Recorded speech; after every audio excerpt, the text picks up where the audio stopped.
We're now live. Got it.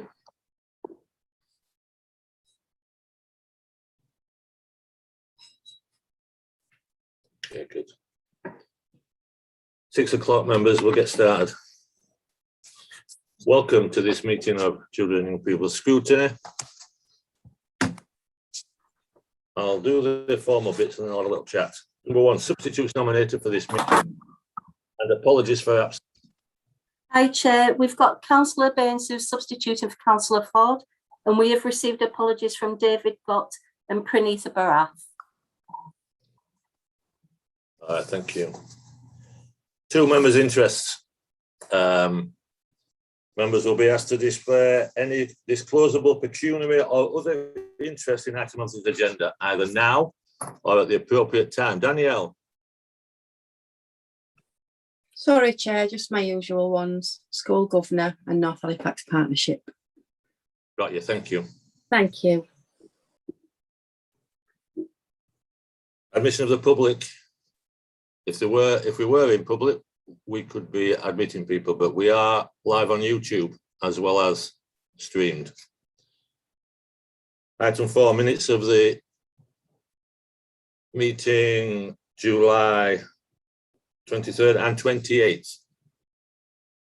Now, my screen is completely blank, so I need a seconder or any comments first. You're going to have to use a little thing in chat if you want to comment.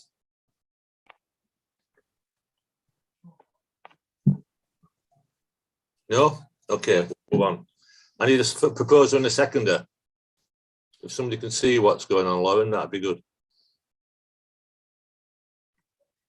I think Councillor Monteith's just raised a query under the 23rd of June minutes, just to say that Councillor Lee was sub for Councillor Ford. So Kirsty's got that. I can't see any members raising their hand, but if someone can, so Councillor Courtney proposing.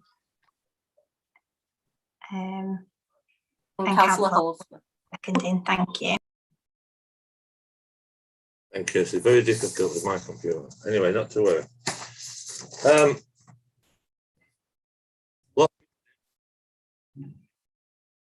A lot of people here tonight that aren't familiar with Scrutiny, so I'll couple of words to start off with. For those of you who are not familiar with it, imagine it like breakfast television, only more Holly and Phil than Piers Morgan. We're here just to have a chat, really.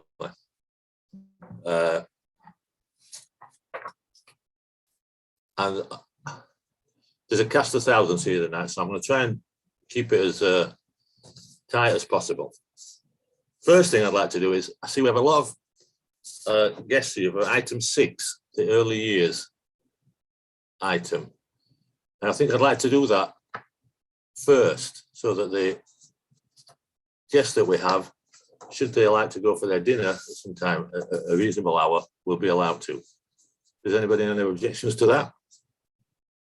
Talking to avoid. I think that's a great idea. It's Sarah here. I think that's a great idea. All right, well, we'll do that then. So we'll go to item 6. I'd remind members of the briefing note that was sent around that the things of interest here are the progress of the early peers review and the impact of COVID on the pandemic. And I think Leslie's going to run this, are you, Leslie? Yes, thank you, Chair.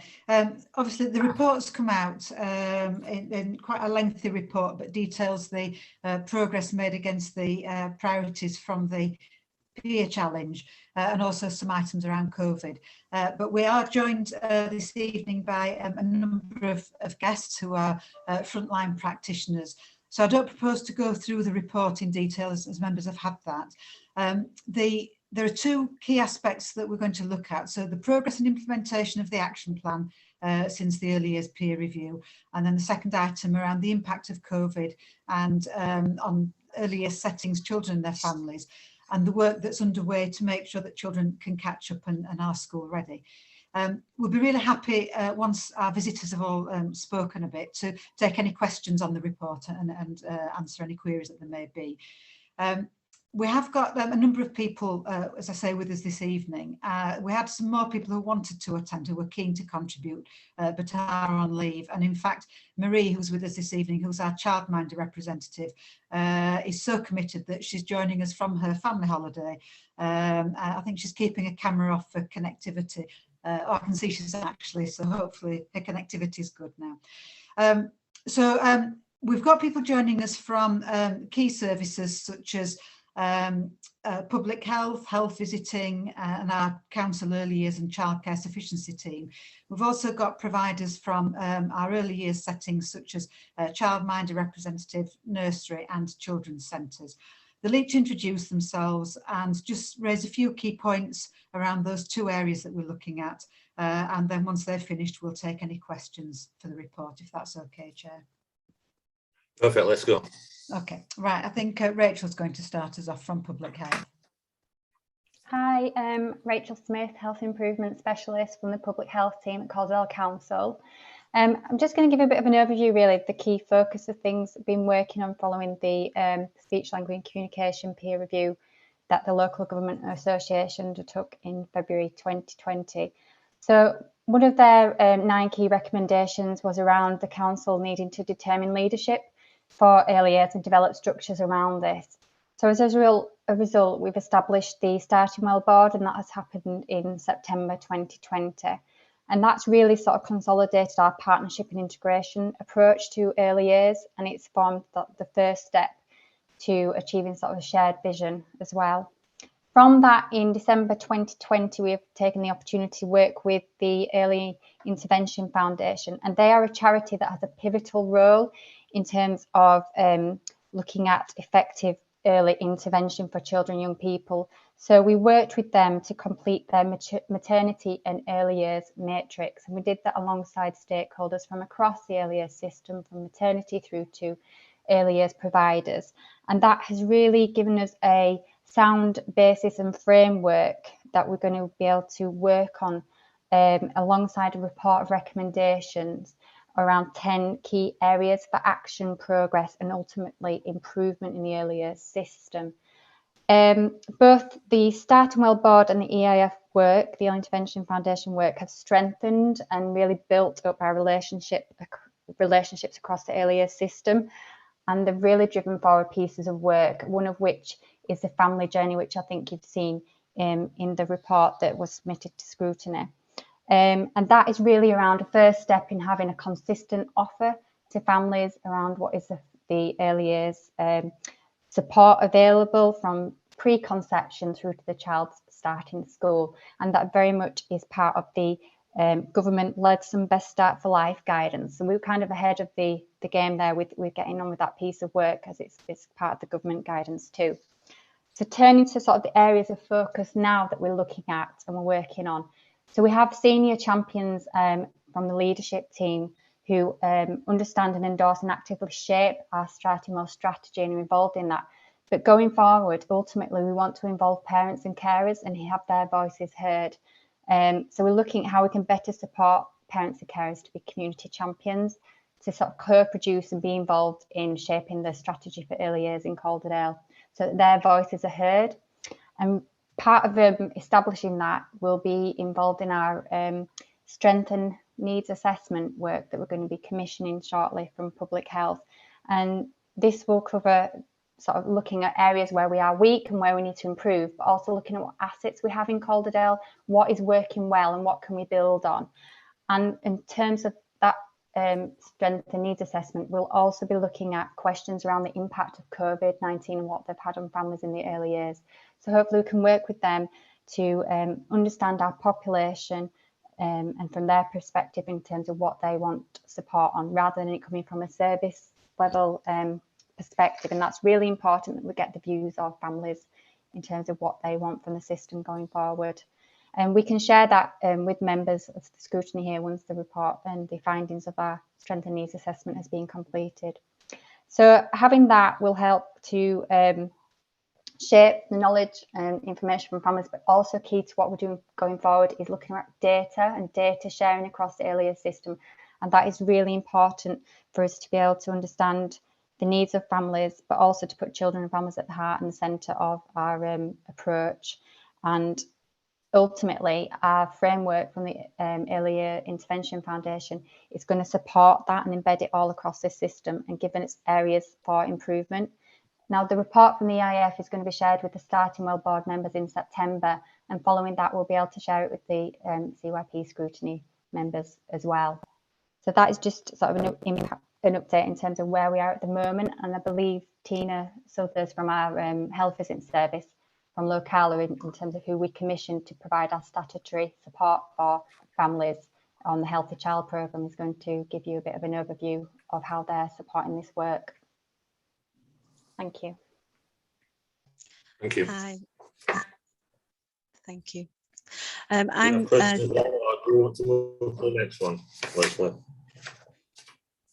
Yeah, I think what we'll do is that we'll just move from one to the, we'll go through each of them with 6 people here who are just presenting their key points. So if you're okay, Chair, we'll just go through each of those and then pause at the end of that. Let's do that. Okay, thank you. I'm Tina Southers. I'm one of the team leaders for the Health Visiting and School Nurses in Calderdale. And just a little bit about obviously the health visiting role in terms of their offer of universal service to all the 0 to 5 families in Calderdale.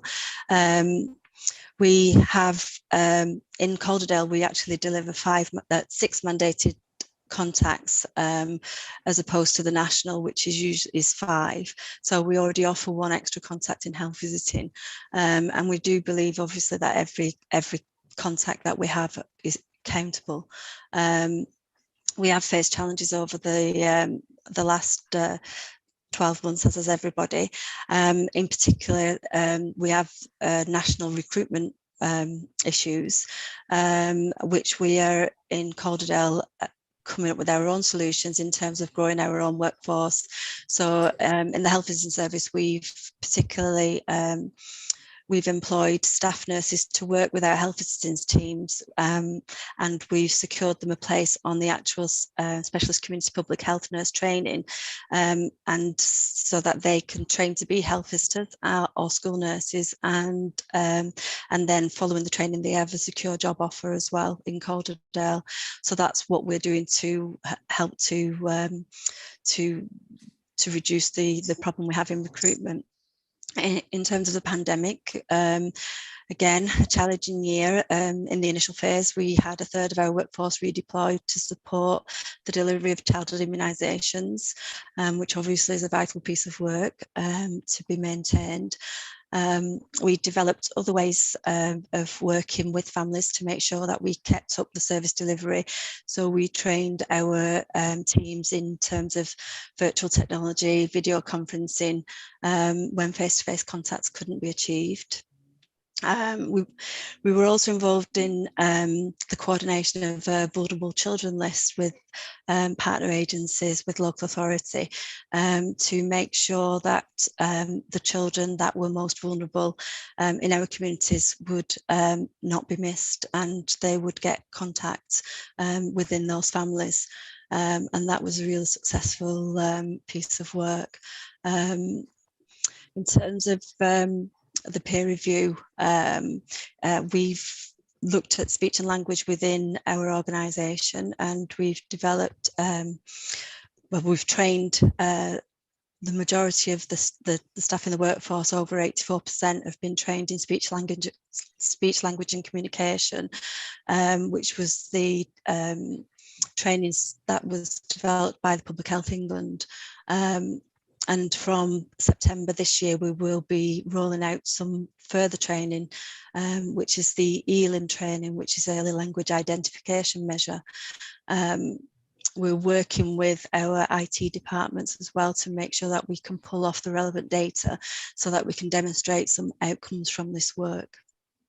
The feedback that we've had from speech and language therapists has been really positive in terms of the referrals, the onward referrals they receive from the service are more focused, more targeted for the children that actually need that extra step of intervention. We've also, at the moment, we're looking at the 2-year integrated review, which we've been delivering in Calderdale since 2015. This was one of the aspects of the peer review that came up as well. So that's currently under reconstruction, and the way we deliver it will focus more on the targeted vulnerable children that are identified. And this work is done in partnership with the parents and the early year settings, just to achieve the full potential for the child. So I think I'm going to now hand over to Andrea.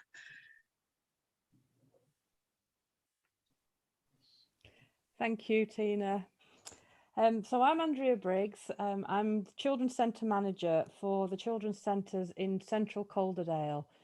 So the centres that I manage are Jubilee Children's Centre and Little Stars, which are both in Park Ward, Siddle and Booth Town. And I'm employed by Halifax Opportunities Trust. So from the very first lockdown, the children's centres have remained open, initially with just the nurseries open and midwifery clinics and some health visitor baby clinics running within the centres. We adapted a lot of our services in line with the government guidance, so we've been able to run some services face-to-face as well as running many virtually. The nurseries, during the first lockdown, we were open for vulnerable children and the children of key workers. We were able to take children from other settings, those settings that had to close or reduce their opening hours. And we were also able to accommodate where perhaps key workers needed longer hours or additional hours for their childcare. The nurseries carried out welfare calls to all the nursery families, those that weren't attending. We were offering emotional support, food parcels, practical help, and we also carried out home visits to vulnerable children that weren't attending. We talked to the parents about, when we were doing the welfare calls, we talked to them about internet safety, because that was one of the issues that were coming through around children using devices while they were at home. We put internet safety information on our social media platforms, and we held virtual parents' evenings, so we talked about all different issues during those. We made up resource packs for the children that were linked to their individual development. So the resource packs would extend their learning further in the home, and we delivered those to the families. And the Children's Centre nurseries were also early adopters of the lateral flow testing, and the staff received training on those from on how to carry out the tests from Public Health. So although the Children's Centre stayed open, some of the teams did work from home. They carried out further welfare calls, so they were regularly contacting the families that were registered with the children's centres. We also worked with Safeguarding Partnership to identify further vulnerable children, and we kept in regular contact with those as well to ensure that they didn't slip through the net. Family support teams continued supporting families. They did that through phone calls, FaceTime, and again, they carried out home visits in the home where children were at risk. As the restrictions lifted slightly, we were able to carry out more face-to-face services. We carried out EU settlement sessions face-to-face, family support drop-ins, and we've managed to run a Strengthening Families, Strengthening Communities, where we had to source a larger venue than we have in the Children's Centre, so we could ensure we had maximum attendance, but everybody was at a social distance. One of the things we've put in place as well in response to reports of increased domestic abuse in homes, the family support team have all begun training in reducing parental conflict. As I said, we adapted many of our services to run virtually as well. So we ran virtual baby groups, which we found were essential for the new parents that had babies during the lockdown. We carried out virtual toddler groups, baby massage and breastfeeding support groups. Some of those worked really well virtually, particularly the breastfeeding group, where the new mums were happy to receive support in home with their newborn babies. And so what we're going to do is continue to offer some of those sessions virtually as well as face-to-face. So we'll have a blended approach for some services. One of the anticipated impacts of COVID is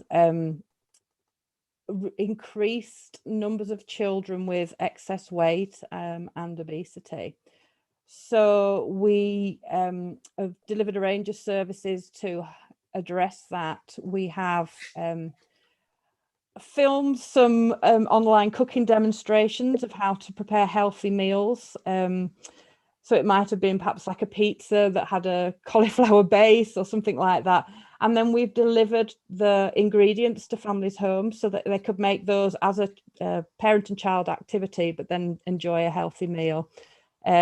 We've filmed things around being more active, particularly when we could only leave the house for an hour a day. So we've made videos on obstacle courses in the home, active songs and stories that children could join in. And we shared those with our parents via email links, but also on social media. And then when restrictions allowed, we've organised social distance outdoor walks, treasure hunts and outdoor holiday activities. We have continued to carry out our speech and language measures. And as a result, we've now started running weekly speech and language and communication groups in the areas where we have the highest need. I mean, we continue to refer on as well. We have made some videos around supporting children's development and school readiness. So we've addressed issues such as toilet training, maintaining good oral health. And the nurseries also continued to do toothbrushing. The guidance allowed us to do dry brushing through the pandemic. So we continue to do that. More recently, we have again gone to larger venues to allow for social distancing, and we've started running activities to support all areas of child development. We're running 3 holiday activities a week across Central and Upper Calderdale, again focusing on the EYFS and areas of children's development. Oh, thank you. And we're planning our services that would start in September, again, face-to-face. The teams have also used the time to keep up to date with their training and professional development through attending the Early Years Conference, training around the new EYFS, the trauma awareness webinar, and further early years and safeguarding training. I've had a question. Are you happy for me to answer that now? Have we had feedback from the families? Yes. Yes, I am. Although I would ask members not to make a habit of it. Okay. So yes, one of the things that we do is we evaluate everything that we run with the parents and the children to see how we can make improvements, how we can develop things. So for example, the baby groups, the parents fed back, it didn't really keep their very young children entertained, which is fair enough. However, they really valued contact with other new parents in the same situation as them, and it helped reduce their isolation. We had a lot of feedback about the cooking at home. Again, they valued the opportunity to have an activity to do with their children, because I think at times people were just bored of being in the house and ran out of ideas of things to do. But they also valued, particularly as money was tight for a lot of families, having the ingredients delivered and being able to have a meal for the family. So we do gather quite a lot of feedback. And as I said, the breastfeeding parents particularly valued not having to leave the house to get the support that they wanted. I hope that answers your question. So I now am passing on to Lucy from Grassroots. Okay, before Lucy starts, members, if you want to ask a question, I'll make a list, put it in the chat. We'll do it at the end. Okay, Lucy. Hi everyone, my name's Lucy and I'm the manager of Grassroots Private Day Nursery and Grassroots Preschool at New Road. We've got very similar experience to Andrea's settings. We stayed open during COVID from the very beginning, and we tried to do as much as possible to support our families. The impact on COVID on our setting is obviously, like many other settings, is financial. There's been lots of financial pressures on settings, not only settings but also families. For some of our families, we've had to hold places without charging them, which has had an impact on us. But obviously families are really struggling throughout this. We've had a lot that have lost jobs, that have been put on furlough. It's been a very difficult time for everyone. The bubble closures and staff isolating has also affected our business financially too. We've been very lucky to have an excellent amount of support from Calderdale's early years team. They've been absolutely invaluable to us during the pandemic, just emotional support. They've still offered development opportunities. We've just had a staff member complete speech and language champion. They do plenty of keeping in touch meetings with lots of other settings, so you get to speak about everyone's experience and offer help and support. They've also managed to do amazing presentations from really well-renowned figures in the early years sector, which have been absolutely brilliant in staff development. For a morale point of view, it's just been amazing for everybody. Through close professional links in Calderdale, another earliest professional, Marie, who's also on here, and myself, did a case study and a presentation from the National Children's Bureau's Learn, Explore debate, presenting how our own settings support children and staff wellbeing after the pandemic.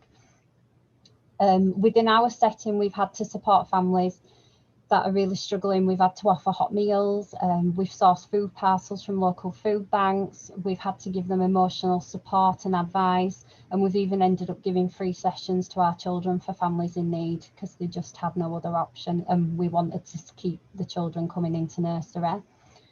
We've opened our own family centre at New Road School in March this year, and we work in partnership with Locala, Halifax Opportunities Trust, who come and run sessions at the centre. And also we have Focus for Hope, a charity that are also going to provide educational classes to our parents. We're part of the Healthy Holiday Scheme. This summer holidays, we've got children in from primary schools that would be eligible for free school meals.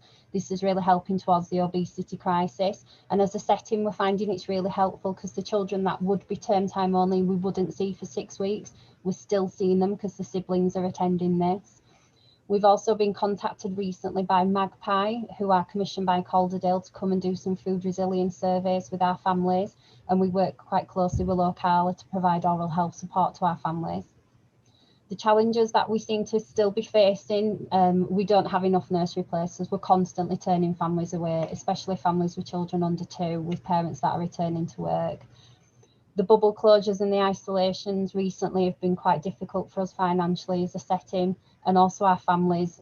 Parents that have children in 2 different settings, it seems to have really impacted upon them. And we've noticed not only financially, but also emotionally, and it's been very stressful. And another challenge we seem to be facing recently is that our employees have changing needs after COVID and after the pandemic. They're wanting to spend more time at home, they're wanting to work less days and less hours. So we're having to adapt as rota system to meet these needs. And that's me done. Thank you very much. Thanks, Lucy. Thank you, Lucy. I think we're moving on to Marie next, our childminder representative. Hello everyone, my name's Marie Briggs, no relation to Andrea, by the way, and I'm a lead childminder of a small team based in Luddenham Foot. Like some of the other early years providers, we remained open throughout the pandemic and stayed open initially for key worker children and vulnerable children, although we did stay in touch with the other children that weren't in attendance through WhatsApp links, Zoom links, just to keep some connection with the children that weren't coming and obviously the families. We found at our setting that the main impact with the children that were in attending was around emotional health and well-being, the unsettledness of being in the setting, out of the setting, not knowing where they were at, basically. Also parents that were feeling very anxious about reattendance at the setting, and it was sort of around gaining family confidence on our setting and how we could support the children as they came back. As similar to Lucy, I found myself in a situation of offering non-paid sessions, just simply so that we could see the children and families and to give them some level of consistency. Obviously, that was on a financial impact to us. Other families who were in a position to continue paying for the sake of keeping the place open for when they wanted to return, what I've ended up doing with those, just on a level of fairness, really, I felt it was just right to give them hours back. So we've ended up giving them hours back in school holidays, whereby they would initially be a term time contract, again, to support those families. We've obviously had to put systems in place to allow our setting to do that. The main challenges that we've found is the emotional health and well-being of the children as they've come back, and that's obviously had then an impact and a knock-on effect with their speech and language, which has also sort of taken a hit. What we've done is we've focused on the speech and language and made all areas in the setting, we've sort of set up like little conversation corners, if you like, for children to engage in, and we've tried to capture those. Part of the concern, if you like, for me in the impact of COVID was actually my joining the Starting Well board. I felt that I wanted to try and make a difference to those children and families, and then obviously the wider community. I've also logged on to training, and I've got training for my staff members for speech and language and emotional health and well-being to support them with supporting the children. And that's about me, I think. And at that point now, I think I hand over to Nikki. Good evening, everyone. My name's Nikki Wood. I'm the Senior Early Years and Childcare Sufficiency Officer, and my key role within the local authority is to ensure that we meet our statutory duties under the Childcare Act. My team's key focus really at the start of the pandemic was around supporting those settings who wished to stay open to provide care for those key worker and vulnerable children. But also we had around 75 families who found themselves without childcare at quite short notice because their existing settings had made the decision to close.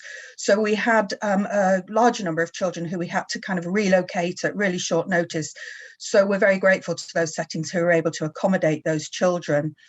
Our key activities involved welfare and wellbeing checks with all those providers who stayed open. We delivered PPE in the first couple of weeks of lockdown 1. We liaised with local supermarkets to ask them to remove restrictions on certain food items that were being rationed at that time to ensure that our nurseries could actually buy enough tins of tomatoes to provide food for the children who were attending. We also liaised with a couple of local food businesses who had food that would potentially have gone to waste that they felt that they wanted to donate somewhere. So we were able to make some links there with some nurseries and local food businesses. We provided a discretionary grant scheme and awarded grants to 40 private providers. That totaled around £655,000, and that enabled providers to stay open where they had chosen to, but also for some providers who'd made the decision to close, it made sure that they were able to later reopen in June 2022, more children when the guidance allowed them to do so. We've started to resume some safe face-to-face visits now with our providers where it's necessary. So, for example, Ofsted has started to inspect settings again, and my team are able to provide that support where it's needed. We altered our communications throughout the pandemic, particularly with a focus on those eligible 2-year-old children. We felt that, having spoken to a number of parents, some of the key concerns around COVID safety, some of the concerns around the fact that those 2-year-olds had spent a good part of their life in lockdown or in some form of restrictions, meant that parents were really very, very nervous about returning to childcare or taking up their 2-year-old funded place. So our communications altered to really specifically focus on those concerns. And I'm proud to say that we have actually increased our take-up of 2-year-old entitlement since the pandemic started. So in spring 20, we were at a 76% take-up rate.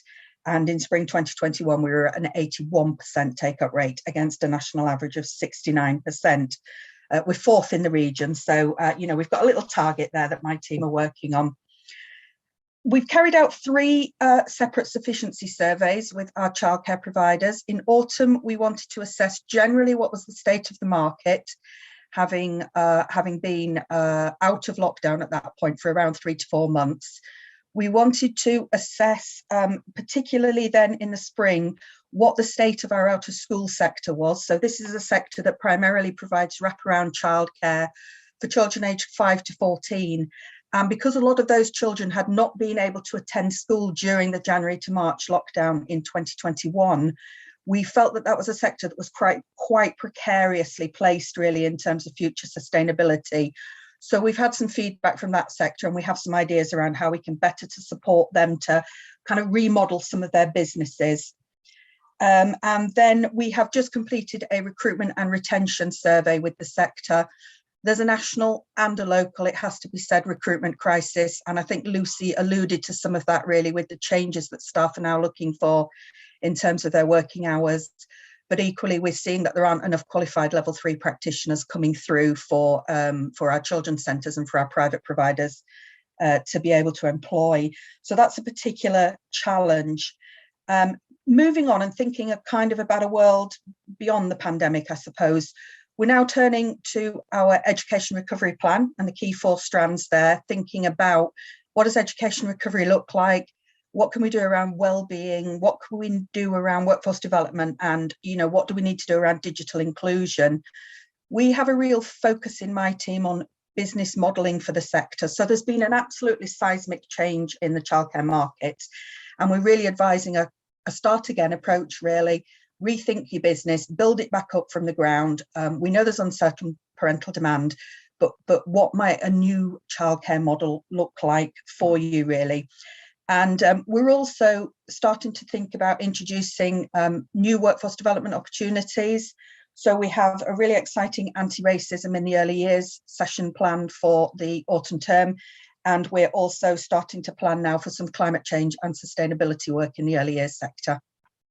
And that's me. Thanks, Nikki. So I think those are all the frontline practitioners, Chair, and obviously there's a lot of information there along with the report. So we're happy to take any questions at this point.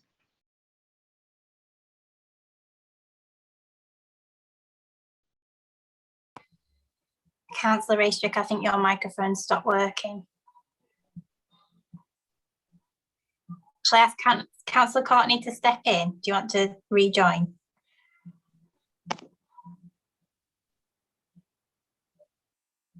Councillor Courtney, do you want to? Yeah, I'm happy to take over while. Oh, hang on, Colin's connecting to audio. While he's connecting, thank you very much. I'd like to say thank you very much to all those contributors. I'm sure this is exactly what Colin would say, is thank you very much for everyone's contributions. That was a really interesting picture across the sector. Do people have questions? I mean, I've got some questions, but since I'm temporarily chairing, I'll hold mine back for the moment. If people either want to either indicate in the chat or put their hands up or wave vigorously at me. I have actually got everyone on screen.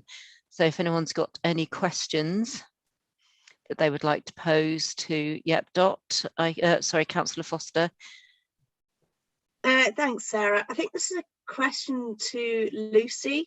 I was interested to hear what you said about the shortage of spaces at New Road, and wondered if that was sort of a common across the whole of that area, the sort of Sorby and that part of Sorby Bridge, or is it something that's just specific to your nursery? And is it a common problem really? And if so, what can we do about it? Not sure if it's common across the sector. I've not had that conversation with Calderdale. New Road, we still have spaces. We have a different model that we offer. We've got the site up at Sorby St Peter's, which is open 7:30 till 6. The one at New Road's more of a preschool, so we still do have spaces there. The main problem that we have with no spaces is our babies, our under 2s. we've been full with the bit, well, we're full up until September 2022, and I think from then we've only got one space left. We're struggling to adapt to grow the business to be able to offer more baby spaces.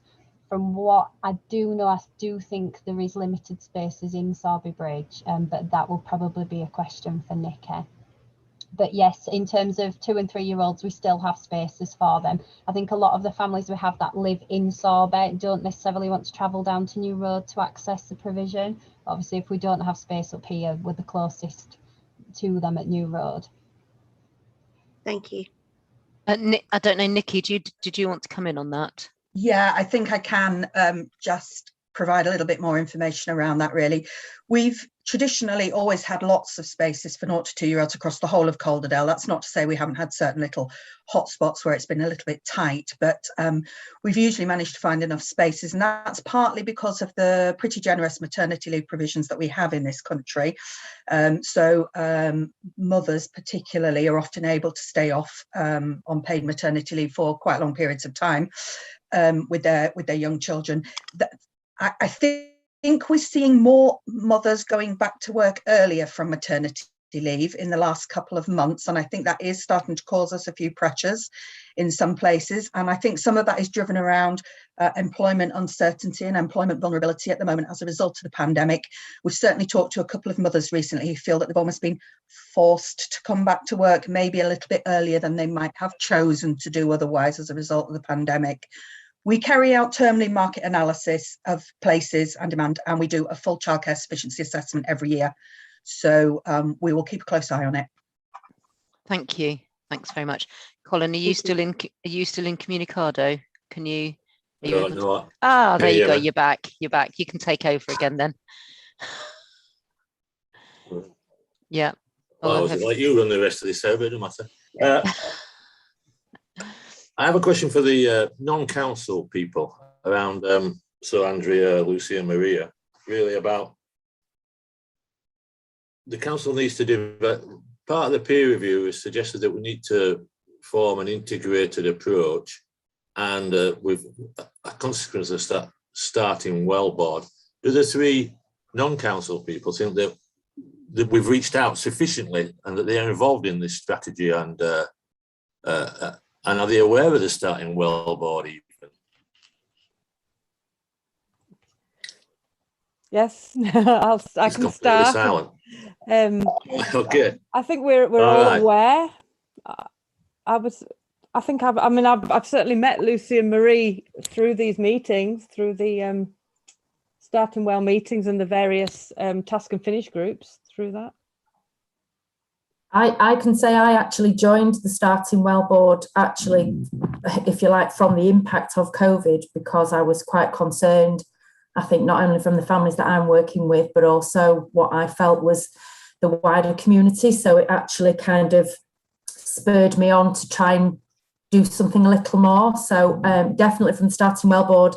And if I can be so bold, I think before the Starting Well board, although obviously as an early years provider, I was aware of my role within the early years community, but I think from being on the Starting Well board, it's absolutely given me a new perspective, if you like, of how we all fit in to the system as a collective whole in terms of how it all works together. Whilst we've obviously all learnt about the wording of integrated approach, I think being on the Starting Well board panel for me has absolutely emphasised the importance of the services and the integrated approach that we give in Calderdale.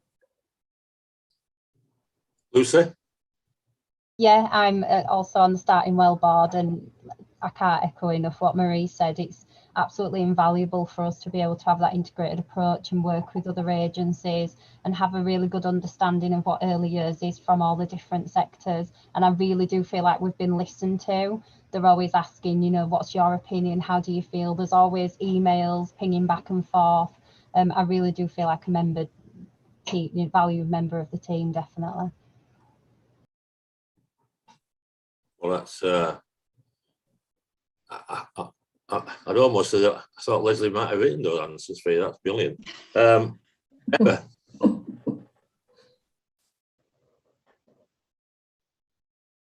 Sorry, did you say me? Sorry. Sarah, yeah. Yeah, brilliant. Okay, thank you. Look, I thought I'd gone deaf again. No, it's me. It's me going deaf. That's really interesting. That question from Colin, and then the answers, because one of my questions was to I think it was yeah, well, just around, you know, especially for you as the sort of the non-Calderdale providers. Obviously, you're really engaged, and that's fantastic. Do you think that that's fairly common across the sector? Do you think that's that sort of feeling of being included and stuff is shared amongst other private nurseries and childminders? I'm not going to sort of like extend that so much to the children's centres, but yeah, certainly the private nurseries and the childminders. Do you think that that's fairly widespread, that feeling of being included and sort of feeling that they're part, that you know, that you're all part of a sector that's working together and being supported by Calderdale? So I suppose that's to Lucy and to Marie. I think in terms of me and Marie, we both work very closely with Calderdale. We'll both go and approach them. We have really good relationships with them. We will access training. Obviously, I would have thought Nikki's probably best to, you know, to answer this question. I do speak to other providers within Calderdale, and I know from people outside of Calderdale, Calderdale's really well known for offering really good service to early years providers. Again, with us being asked by the National Children's Bureau, me and Marie, to present to them, they came to a Calderdale, you know, to Calderdale providers rather than anywhere else, again because of the reputation. But I don't think I could answer for other providers whether. I think my experience is that the childminders that are now coming into the sector are far more engaged.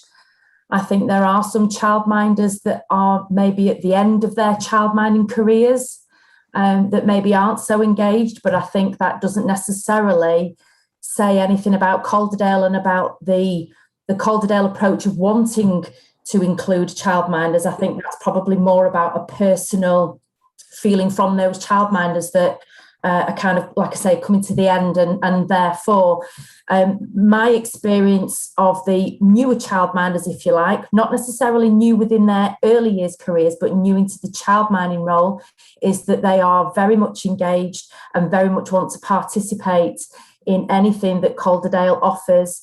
I've, throughout my 18 years career, I've moved from Kirklees, and I can only obviously use those two comparatively to say that Calderdale is an absolute wealth of support and has been amazing, not only just from the pandemic, but even before that, in terms of resources, in terms of training, in terms of what's provided as support for early years. So I truly believe that those childminders that want to engage and want to participate, Calderdale will absolutely do what they can to support them.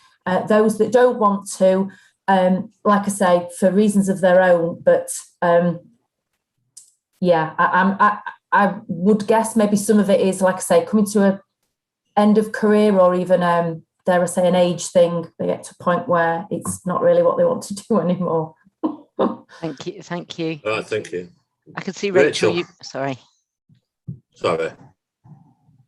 Thank you. Yeah, I just wanted to add to that. I think we've worked in public health with Nikki's team on the lateral flow testing during COVID, and we have run sessions on an evening for providers in terms of the training on that. And we had over 70 different early years providers from across the PVI, private voluntary independent childcare sector, on that training. And I think that now we've got a real opportunity to capitalise on our relationships that we built through COVID with the earlier sector, and to really make them feel valued for the work they're doing, and not that they're considered as an afterthought. Often we focus a lot on the schools, and I think it's important that we do focus on the childcare and childminder sector and the lateral flow testing, the training, and the wealth of settings that wanted to be involved in that before it was even a national scheme.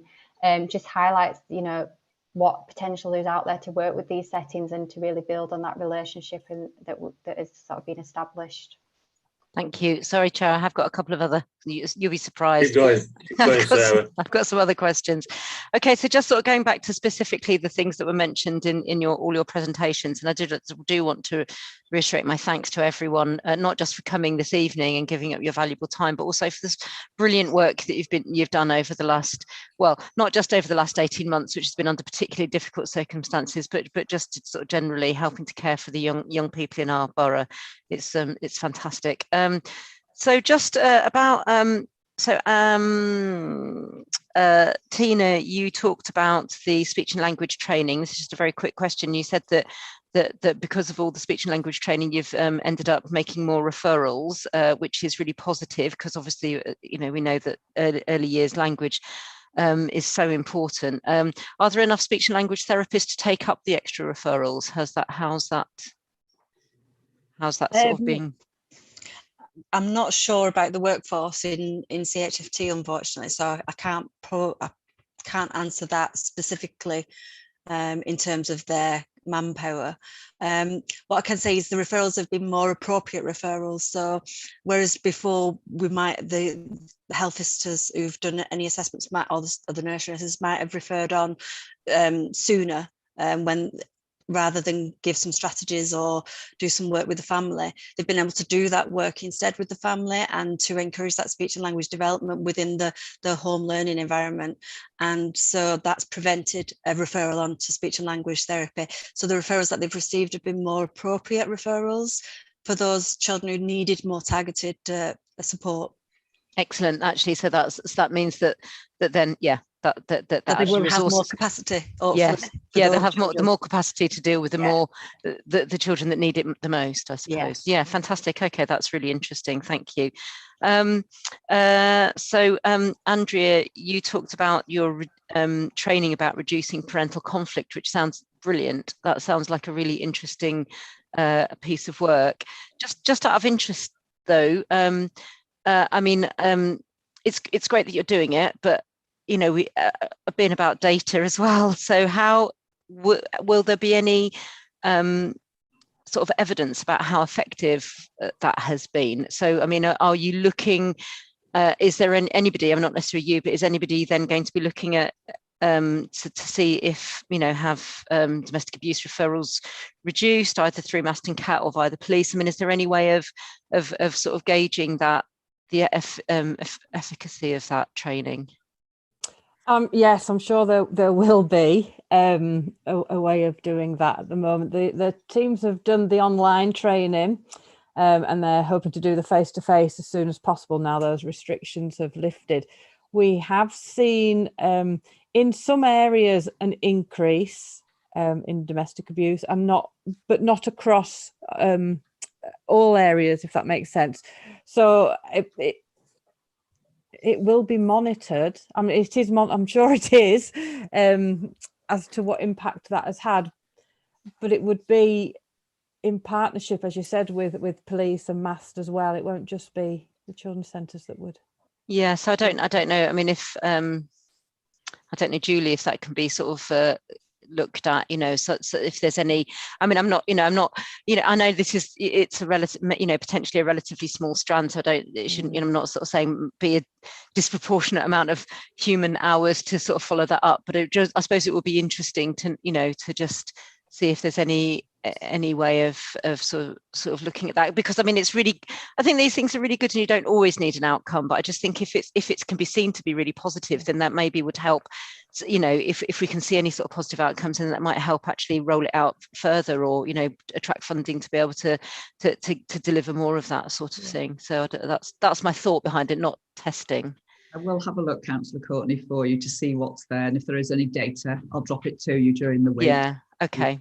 Brilliant. Yeah, I suppose it was, and it might be a longer term thing as well, I guess. Okay, thank you. And then my last question on these sort of specific presentations was about the data sharing, and I know that's also in the report at 2.4.1. So it does sort of mention who the data that looking at to improve organisational data and efficiency between, across and between, and you mentioned it mentions midwifery, health visiting, children's centres, early years 2 funded offer team and the SEND support teams. But will that data sharing also go wider than that? You know, for example, to the sort of MAST and CAT. So is the idea to actually for it to sort of encompass all areas that impact children's lives? Leslie, I can see you've got your hand up there. Yes, if I could come in there. Thank you, Councillor Courtney. Yeah, information sharing is something we're looking at across all services. So we're working really closely with Rob Murray through social care and early intervention, and with our with Jill Holbert in commissioning, for us to be looking across our services, but wider than that. So we're working with adult social care as well, to look at how we can make sure we're sharing data across all health services and other providers for early years, but going beyond that, because we're talking about families here. So whilst we don't look at early years in isolation, with key data that impacts on families across all those services. So it's a really big piece of work that goes beyond the early years strategy, but is very much part and parcel of this, that will feed into it. And we're looking at various systems of how we're trying to learn from other local authorities, from the Early Intervention Foundation, from Local Government Association, and looking at what's out there that can draw together the information from all our management information systems that we hold. So yes, that will be a really key piece of work. Yeah, great, because I think you know, children are at, you know, the heart of our communities, and you know, as you say, everything is massively interlinked, you know, including things like planning and you know, everything can affect you know, children's lives, families' lives, you know, yeah, how much traffic is on the roads, you know, how good public transport is. You know, it cuts across every, you know, children should be, children and young people should be completely at the heart of all of our communities, really, and everything we do. Thank you. I have got some other questions, but I'm going to leave those till other people, let other people have a turn. Rachel. Yeah, I just wanted to add to Leslie's piece about data. There's different elements. So we're looking at the individual level child data and what needs to be known by whom and how that's shared, but also looking at what data is held by services at a population level. So this is looking and linking this to our starting well work and outcomes, and creating a population level data dashboard. So what do we each collect that would be useful to have to look at, to then be able to really target interventions and services, and also planning. So for instance, the live birth data, if that was to be shared, for instance, with Nikki's team, she'd be able to look at, okay, so we know there's been this many births in this area, so in 2 years' time it means there's going to be perhaps a demand there for childcare. So it's how we can use our data at that level as well as individual level to help with families too. All right, thank you. I just want two quick things that I want to talk about. I think, Rachel, while you're still there, you mentioned an item that we would call 2.1.7 piece of work, integrated external review of the 2-year-old integrated review. There's a lot of reviews in that sentence. And you said the report was going to the Starting Well board in September in the papers. Just quickly, I'd like to see that report. I think the board would. Maybe as a briefing note, maybe Lauren can coordinate that.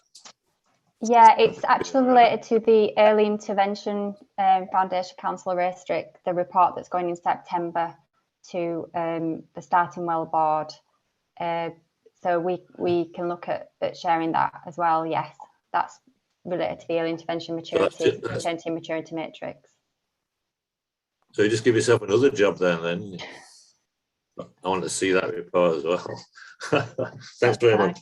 And now I was interested in what Andrea said, is she still here? About totally face-to-face in September, and I wonder what the private providers felt about going totally face-to-face, and if they feel there's enough support around the place to make everybody comfortable with it.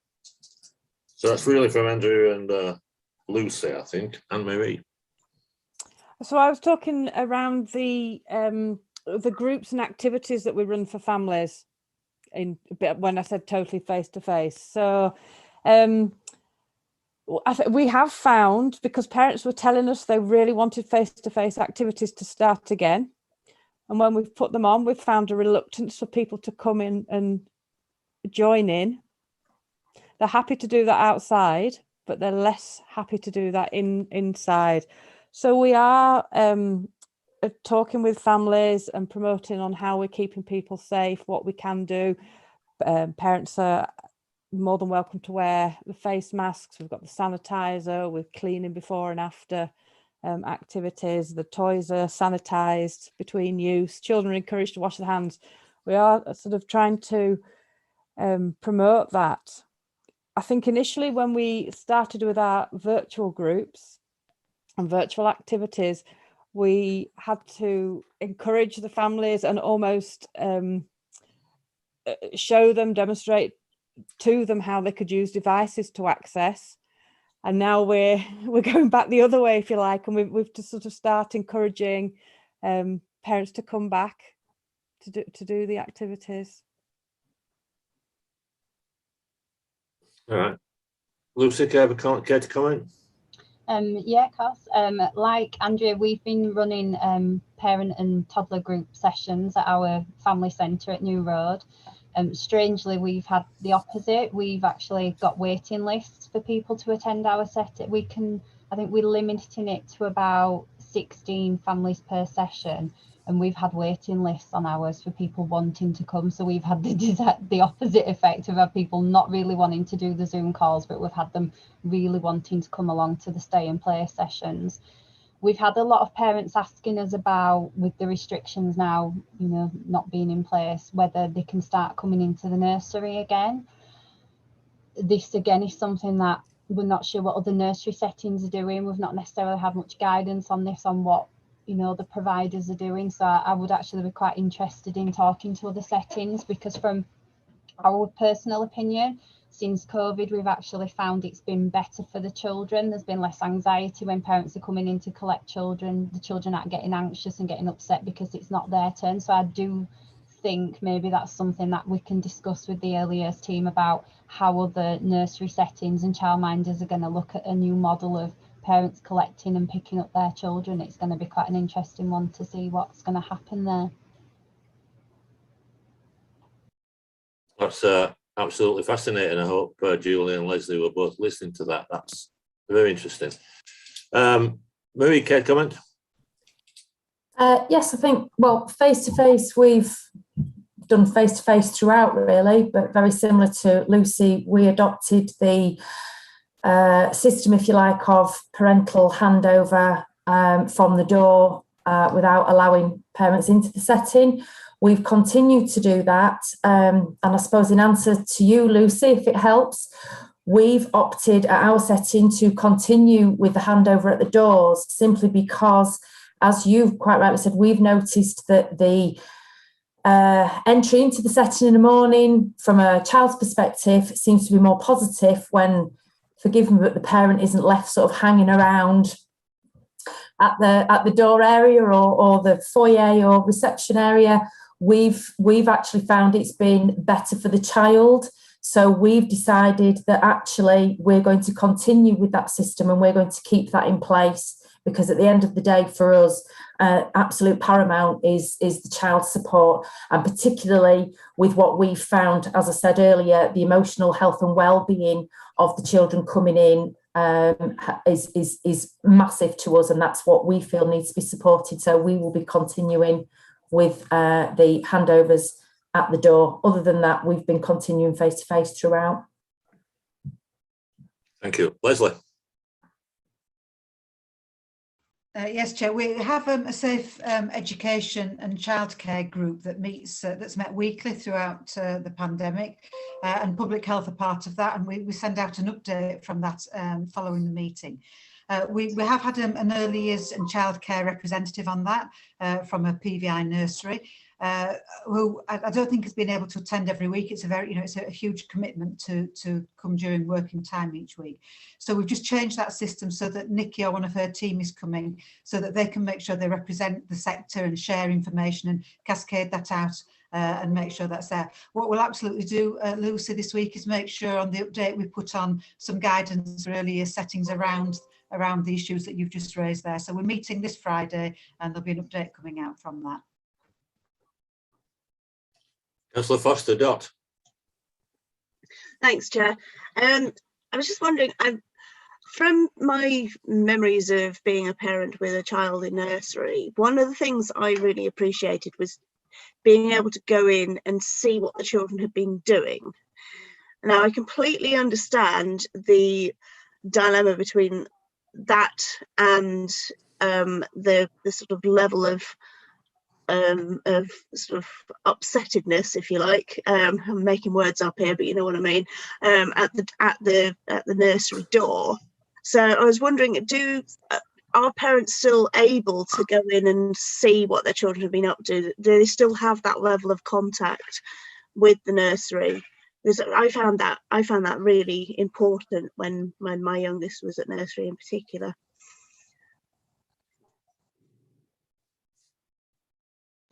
We've still not letting people into setting, because obviously up until this week there's still been, you know, the risk of bubble closures and risk of having isolation. That's been such a huge impact on our families and on our staff that we've just not wanted to take that risk.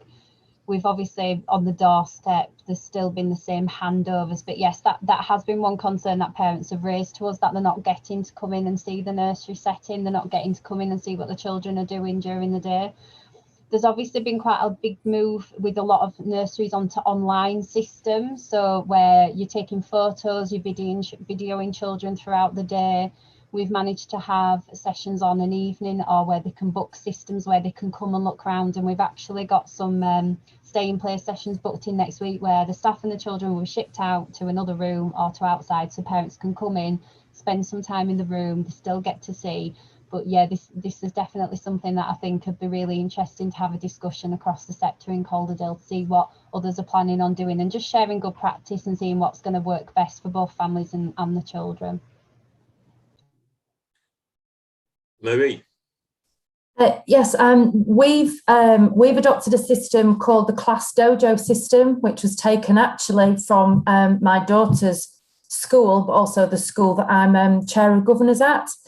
And they do an online photograph system. So it's a planning system on an observation system, if you like, in the here and now. So it allows us to take photos of the children, upload them to Class Dojo. It allows us to take videos, upload them to Class Dojo. So it means that the parents they get an email pinged to them immediately to say that something's been sent, and then the parent can look at it. So it allows us, I say in real time, with a slight delay maybe of however long it takes the message to get through to parent, but they can then access that so they can see what the child's doing in the setting at the time.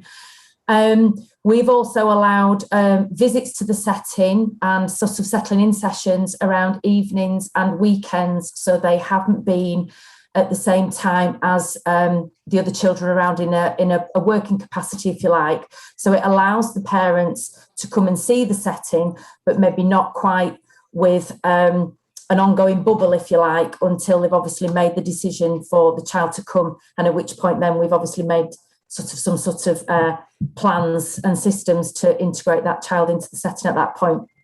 As Lucy said, at the moment, we've no plans to allow the parents into the setting whilst working with other children and other parents, obviously just trying to please everybody, if you like, and sort of keep everybody happy and feeling safe at this stage.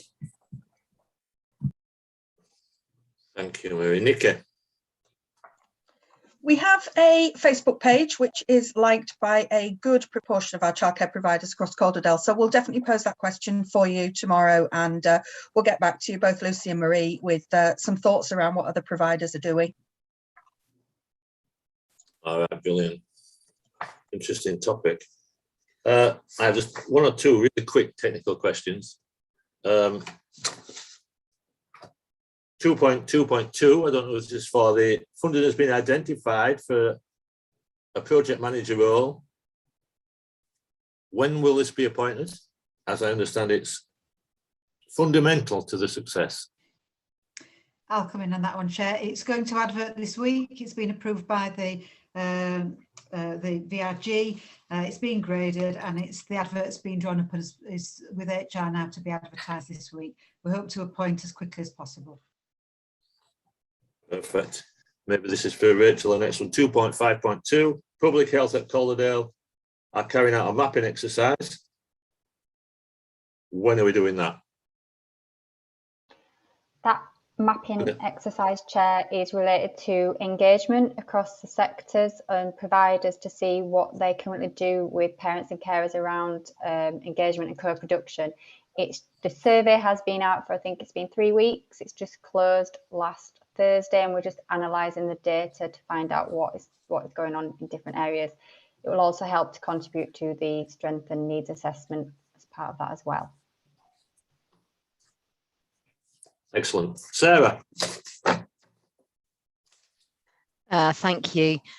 So I've got some fairly general-ish questions about sort of inequalities, really. So do we have much of an idea about, I suppose this sort of follows on a bit from mapping, about what inequalities are prevalent within early years in Calderdale, and so across Calderdale, what we're doing to address these, and how we're supporting families and settings to ensure that, yeah, so I mean, we know very clearly that outcome at age 16 and 18 is really affected by what happens in early years, and so, you know, and inequalities that are present in early years, as we know, can amplify throughout a child's school career with the best will of all the sort of teaching that they get later on. So are we aware of where those sort of like hotspots are, and what we're doing to help that? And specifically, I suppose, you know, sort of like with sort of changing in employment status through COVID and stuff like that, and how that's been impacted by COVID. I know this is a huge question. I'm not expecting you to just sort of say, yeah, this is the answer and this is how we're fixing it. But I suppose I just want to make sure that that this is an area that, and I'm sure it is being looked at, but you know, it's part of our scrutiny is to make sure that this is being, you know, that this is obviously on the agenda.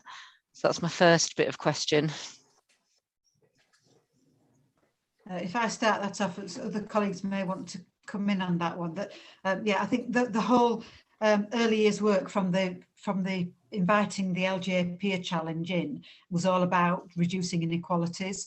So all the work we're doing is around that, and we're looking at that's why the data is so important, because the work started from an analysis of the outcomes at the end of the early years foundation stage, so the early years foundation stage profile, and we could see from that the gaps for our children who were disadvantaged, and also for the children who were special needs support, so not those with EHCPs, but the ones who are at support level. The gaps there were wider than the national gaps for those same groups. So that's what started the whole work. But actually, the outcomes that we're looking at are much broader than that, because it's too late by the time we get to that point. We need, you know, the very first work we did before we had the peer challenge was identifying that this needs to start pre-conception, so that we're working with families and identifying those families where support's needed. So it's very much about working across with early help and early intervention, with social care, and identifying where we can make sure we're getting the right support at the earliest opportunity in the way that empowers those families, rather than us doing it for them and telling families what they need to do. It's identifying where we can support them and help them to find the right sort of route, signpost them to the information at the earliest opportunity. So everything we're doing is around that, and we've identified some key areas of inequalities. So some of that is around health inequalities, some of it's around educational ones, some of it's around access to childcare. So all those are feeding into the strategy. And I think that the family journey is really key to that. It's twofold. It's one, to inform families about the support that's there and all the universal contact points they have. But the second point, and this is really fundamental, I think, to it, is that it's to ensure that services understand their responsibilities at those universal contact points of making relationships with families, of identifying where there's early need, and of signposting to the right support and the right help at the earliest opportunity. So that's a really key piece of addressing the inequalities as well. Yeah, I really like that family journey. I really like the visual nature of how it sort of, guides through and actually shows the link, entirely. And then, you've got, and because then actually, by the time that, it sort of gets to sort of near the bottom of that journey, some of those young people are not far off being back at the start themselves, and it's really, really important. I really like that piece of work, actually. Thank you. Are you done, Sarah? Well, Rachel's got her hand up, as so has Nikki, so I was going to... Yeah, I was just going to say there is some work... Sorry, Chair. Go on, Rachel, go on. I was just going to say... having Ben with us, you didn't interrupt me. Apologise. There is some work happening in maternity services at a local maternity system level, so that's West Yorkshire level, and that they're doing some insight work into seldom heard voices of women, and that's a part of health inequalities work. And then we are part of a health inequalities group that is across Kirklees as well as Calderdale, because obviously our hospital covers both of those trust areas. And also, as Leslie said, health inequality is a thread that feeds through all the work that we do. We're really conscious of that, and with the strength and needs assessment, that is very much a focus. Pulling that data out, ensuring that we are still working in the right areas, and the data that we have is relevant. So that will very much shape then what we will deliver and tell us more, around that as well. Thank you. Nikki, comment. Yeah, I can specifically, I think, respond, I hope, to Councillor Courtney's query about the employment situation. Yes, we know that the employment market is very volatile at the moment, and it's really creating for us in the early years childcare team two specific problems. I'll be really brief here. One is that we're finding more families who are out of work, who are therefore falling into eligibility for 2-year-old funding. But as they're moving on to universal credit, and there's often a significant gap before those claims are fully settled, it means that they almost fall into a little bit of a black hole where they're kind of entitled but can't prove their entitlement officially. So we've identified some money to support those families right now and offer them a 2-year-old entitlement place ahead of their official eligibility. We think that just relieves some of the pressure on those families. And then the other families are families who are newly eligible for the 30 hours entitlement, which is specifically for working parents. And those are families who have taken on additional hours at work as a result maybe of other staff isolating or other staff remaining on furlough. Again, those families wouldn't have an official entitlement to 30 hours until September. Again, we're using a little bit of contingency money to support those families so that they're not paying out large sums of money ahead of being in receipt of any funding to help them with the costs of childcare. Great, that's really encouraging to hear. That's fantastic. And I suppose, it would be also good to sort of get assurance that children are, any children that have missed out are going to be able to catch up. That there's provision for them to be able to sort of catch up on any sort of missed opportunities. Because obviously school readiness is, I mean, there's been a lot of talk already to this, this evening about things that help children be ready for school. We've heard about, sort of toilet training and lots of sort of communication and, the sort of speech and language work. So that's again, really, really important area. If I could just add in there that we've also funded some places over summer, haven't we, Nikki, to help some of those children with the catch-up where they've been identified as needing some additional support. So some of our young children have had additional provision over the summer to help them with that as well. Yeah, yes, 46 children aged 2 to 4 over the summer. Great, fantastic. Councillor Downs. Oh, Danielle, Councillor Downs. Sorry, Chair, my questions have all been covered with the last few comments, so thank you. All right, no problem. I'm going to call this a halt unless Sarah's going to shout at me. Okay, probably not. I I think that's been an absolutely brilliant item. I particularly enjoyed the contributions from outside the council, Lucy, Marie and Andrea. Thank you very much for attending. Really an excellent report and very reassuring as well. I sense an enthusiasm which is good to see, really good to see. So I'll thank you all for coming, and you can go and get your dinner whenever you like. And we'll move on. Thank you. Thank you. Thanks, everyone. Thank you. Really good. Thank you. Bye-bye. I know. Bye.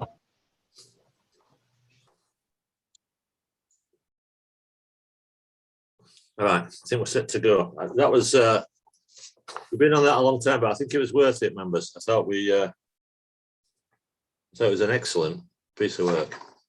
I'm going to do item 5 now. I think that's Leslie, and obviously Ben's not here. Is Rachel staying or is she gone? I think she's gone. Yeah, I think, All right. I think she's gone and Ben's on leave, Chair. She's probably starving. I know I am. Leslie will cover the report, Chair. Yeah, so again, you've had the report. I don't propose to go through it because I'm sure you've read it, but the key facts really, I think, about planning for September, because there's quite a bit of background information in the report, but the key work now is about us preparing for September. We had a meeting with the Department for Education this morning that Julie and Debs were on that call as well. I think it's fair to say that there's still so much uncertainty about what's going to happen. We've had national guidance issued before the summer holidays for schools and settings. And we've got a meeting with our Safe Education group, as I touched on earlier, that we're meeting on Friday with childcare providers and schools and post-16 setting representatives to look at the guidance alongside the current context within Calderdale. We're still seeing really high case rates in Calderdale, and what we'll have in September is schools coming back and settings coming back without some of the mitigations that have been there before and some of the controls that were there before through national guidance. And so we want to be absolutely confident that our schools and settings are as safe as possible for the children, for the staff and for the families of children and staff. And also that we've looked at anything we can do locally within the national guidance to support schools and settings to make them as safe as possible. How we can provide reassurance to parents, because the Department for Education were very clear that their priority is to ensure that attendance is as high as possible. And our response to the DFE is that that's always been a priority for us. We've wanted children in schools and settings as much as possible.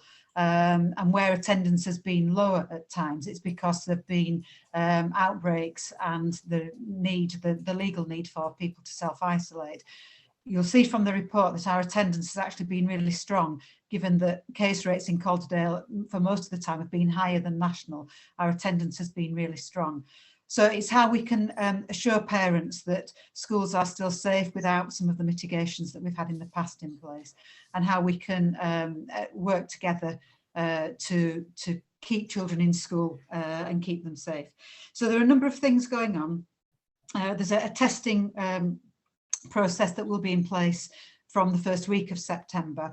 Again, we've had a really strong track record of testing, that within Calderdale, we were testing much earlier than the national guidance provided for. Our public health locally have been really keen to work with schools and settings, as we've just heard.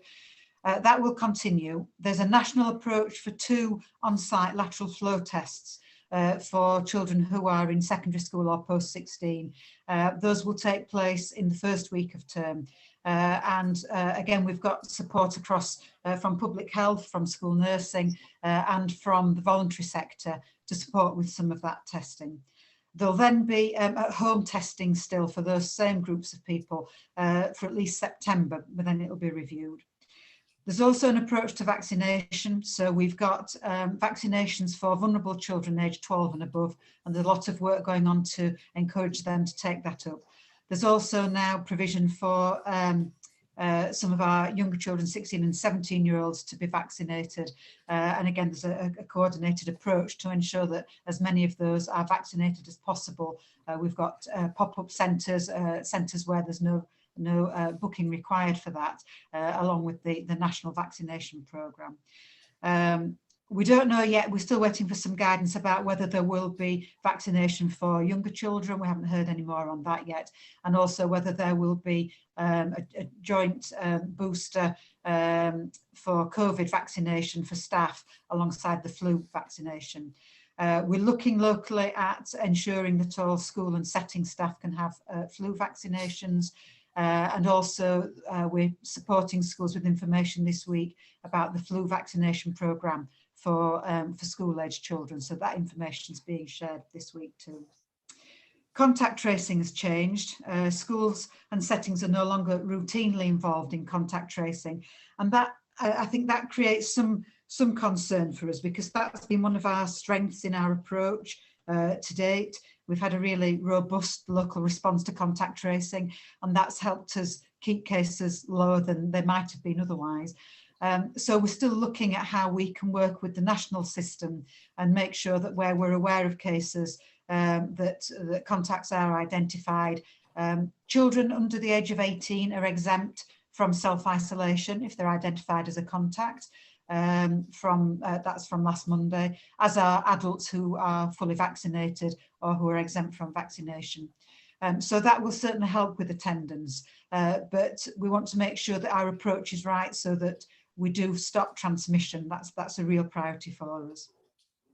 And then I think the other key thing that we've worked on is that before the summer, we shared all the latest guidance, and we also shared an updated risk assessment pro forma that our health and safety team and public health had worked on, so that schools were able to start reviewing their risk assessments. Those will be adjusted with the latest data and the latest guidance coming from the SAFE group this Friday. There have also been some changes to some of the national guidance. Some of that changed yesterday, so we'll be incorporating that in all the information. We're supporting schools and settings in their individual risk assessments of children who are at greater risk, or of staff who are at greater risk, including pregnant staff, so that we can make sure that provision's in place for them. And again, we can allay any concerns and give assurance to people that everything possible is being done to safeguard them. So I'll pause there to see if there are any questions from the report or from any of that. Councillor Foster-Dott. Thanks, Chair. Yes, less of a comment, less of a question and more of a comment really on the contact tracing. We've had experience of this. My son's best mate caught COVID just at the end of the beginning of the last week of school before summer holidays. We'd already opted to keep Patrick at home and homeschool for that last week, as school has given us that option.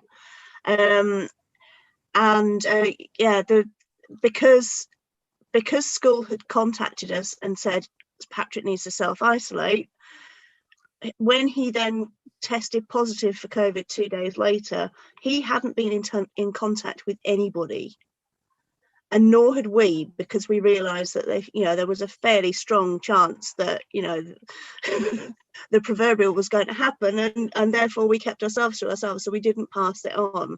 And myself and my husband didn't test positive at any point, and Patrick was absolutely fine. But it just shows the power of that contact tracing to limit the spread of the disease. And it's I think it's really important, and it's very frustrating that has now been taken out of the hands of schools when it appeared to be working so well. So I wonder if there's an option for schools to voluntarily continue to do that. But it's not going to happen if people aren't testing, is it? So yeah, it's a frustrating one, but yeah, I think it certainly worked very well for us in that particular example. Yeah, and when we're feeding that back to the Department for Education and through Public Health as well. At the meeting with the department today, most directors of public health from the region were there and expressed concerns around those same issues. So I think they did say today that they do expect possibly some more guidance to come out and certainly some clarification, because I think we're seeing some contradiction between some of the guidance that's out there at the moment, between guidance from the Department for Education, guidance from around health and safety, and from the Department of Health and Social Care, and so I think there'll be some really close scrutiny of that and making sure that that all is a consistent message. Councillor Ivron, Helen.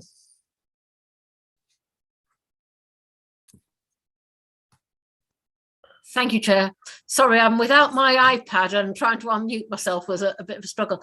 I particularly wanted to ask a question under the issue around digital inclusion. Well, at least we tacked onto it. Now, I know for most children, they will really want to be back in school, and face-to-face teaching will be, will be a really great relief. But there are some children, perhaps those on the autistic spectrum, perhaps other children with disabilities, who've actually thrived online, and who, for whom there have been quite a lot of positives.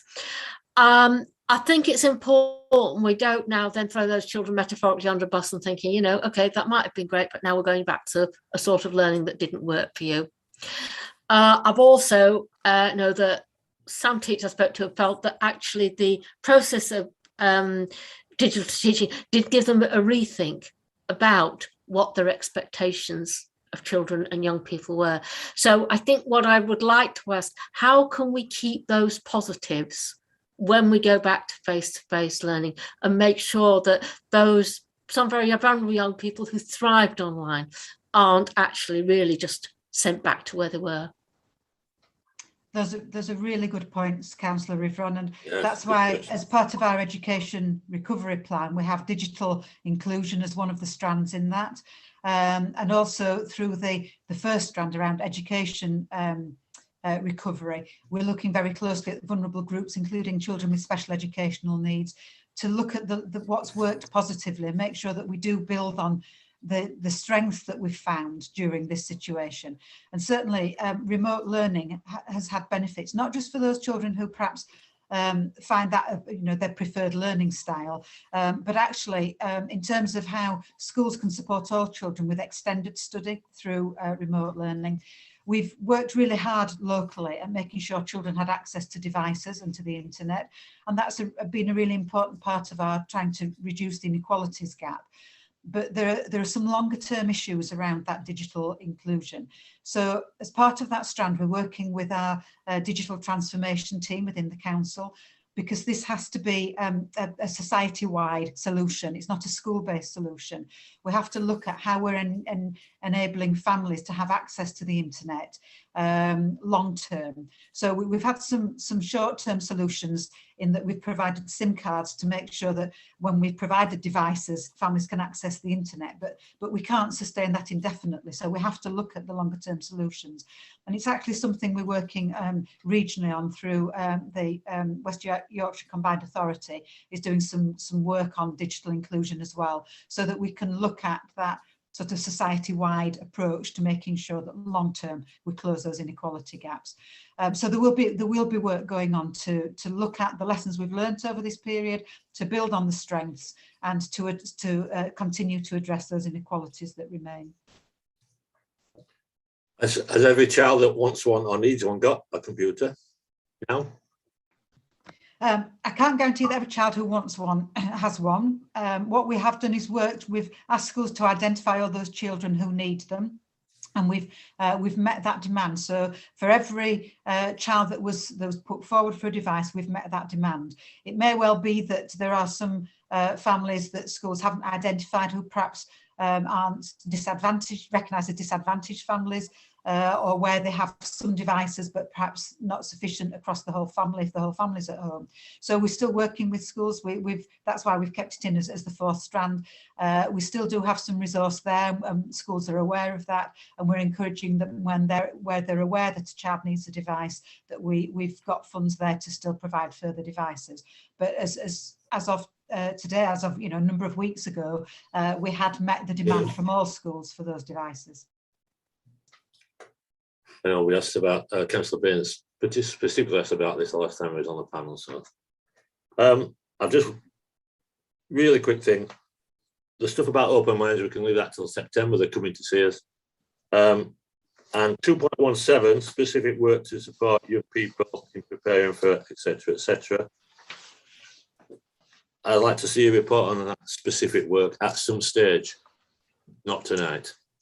Yeah, we can certainly bring that. There's again a combined effort regionally going on, but certainly locally where we've got we're working with all partners on that to make sure we're addressing it. So we can certainly bring a briefing paper. Excellent. That was another good report. I know I don't think we skipped over it because obviously members have read it, but just very encouraging again. I don't want to say I think we're on top of it, but very encouraging. Thank you, Chair. Item 7. Fostering Service Annual Report. One of our favourites. Who are we having for this? Yeah, that's me, Councillor Restrict. So I'm joined tonight by Lucy Kavanagh, who's our brand new permanent service manager for permanency and sufficiency, who's got responsibility for fostering, and Sadie Mulkeen, who's a team manager in fostering as well. You've got the report in front of you. I'll just try and summarise just a couple of key points, I think, just before we open up to questions, if that's okay. Just for people to be aware, this is a regulatory requirement. We need to do an annual report every year. One of the things with it being a regulatory requirement, the content of it is very specific what we have to cover. So it doesn't always, I don't think, provide a really good overview of the service. So what we've tried to do is really give a good overview of what happened between 2020 and 21. So I think hopefully you'll agree there's a whole raft of information in there that we've tried to cover. Obviously, this is a full year of the pandemic, but I suppose what I would really welcome is an opportunity to discuss what's been happening beyond April of this year as well, because I would say that this financial year, we've been moving at a really significant pace. So again, for Lucy and Sadie to be able to answer any questions on last year, but more importantly for this year, just to give Scrutiny an absolutely up-to-date view in terms of where we are as a service and what are our key priorities, and things like that would probably be helpful for Scrutiny Board, I think. Yes, I think it would. We'll start with questions though first, and then we'll have a chat. So, Councillor Tremaine, Diana. Hello there, hi. Thank you. Yeah, I just wanted to raise a couple of comments about it. I was really interested and really pleased to see the feedback from last year, which actually moves into this forthcoming year, about training and the kind of positive take-up of the virtual online training, and how actually that was a lot easier for a lot of foster carers.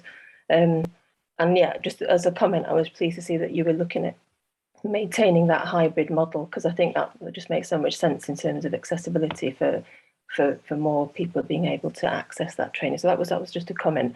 And then I suppose this leads into kind of thinking about how you're moving on now. In the reflections, again, links a little bit back to what Councillor Rivron commented on in the previous item, around the fact that the online situation has actually benefited some children. I think that's particularly true probably of children in foster care. And also the fact that families as a whole, foster, the placements were benefited by having that additional time in terms of attachment building. So that's a really positive effect, and there are those things that I think we need to make sure we remember those positives that have been made a real difference to some children in particular. So how can you build on that in the forthcoming year, really, to sort of maintain those positives of children who are probably kind of quite nervous about going back to school, probably likely to find that quite challenging for all sorts of different reasons, and how that will the additional support can be given to foster carers too, because that's a really huge area, I think, to sort of build on in the forthcoming year. Like as Helen said, not just sort of putting people under the bus and saying just get on with it now. So what are the ways that you can sort of try and deal with that? So did you want to come in on that one? Yeah, I can do. We're obviously working closely with virtual schools and the children looked after teams to try and review. It feels like we're still at kind of early stages of progressing through. So we've obviously managed the bulk of the lockdown, and we've ensured that children and young people are able to access education during that time. But I think moving into kind of September onwards, it's going to be kind of working with virtual schools, similar to what was said earlier, trying to look at a longer term plan of supporting young people in education. And I suppose learning from, because with children in foster care, it's not just that one area that we look at in terms of the education. It's thinking about the family time that they have.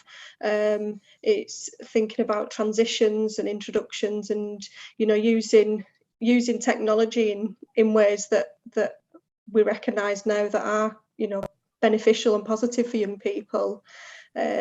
Using technology for adoption transitions and moving children onto long-term placements, that's worked really well, so that's something that we'll be using moving forward. But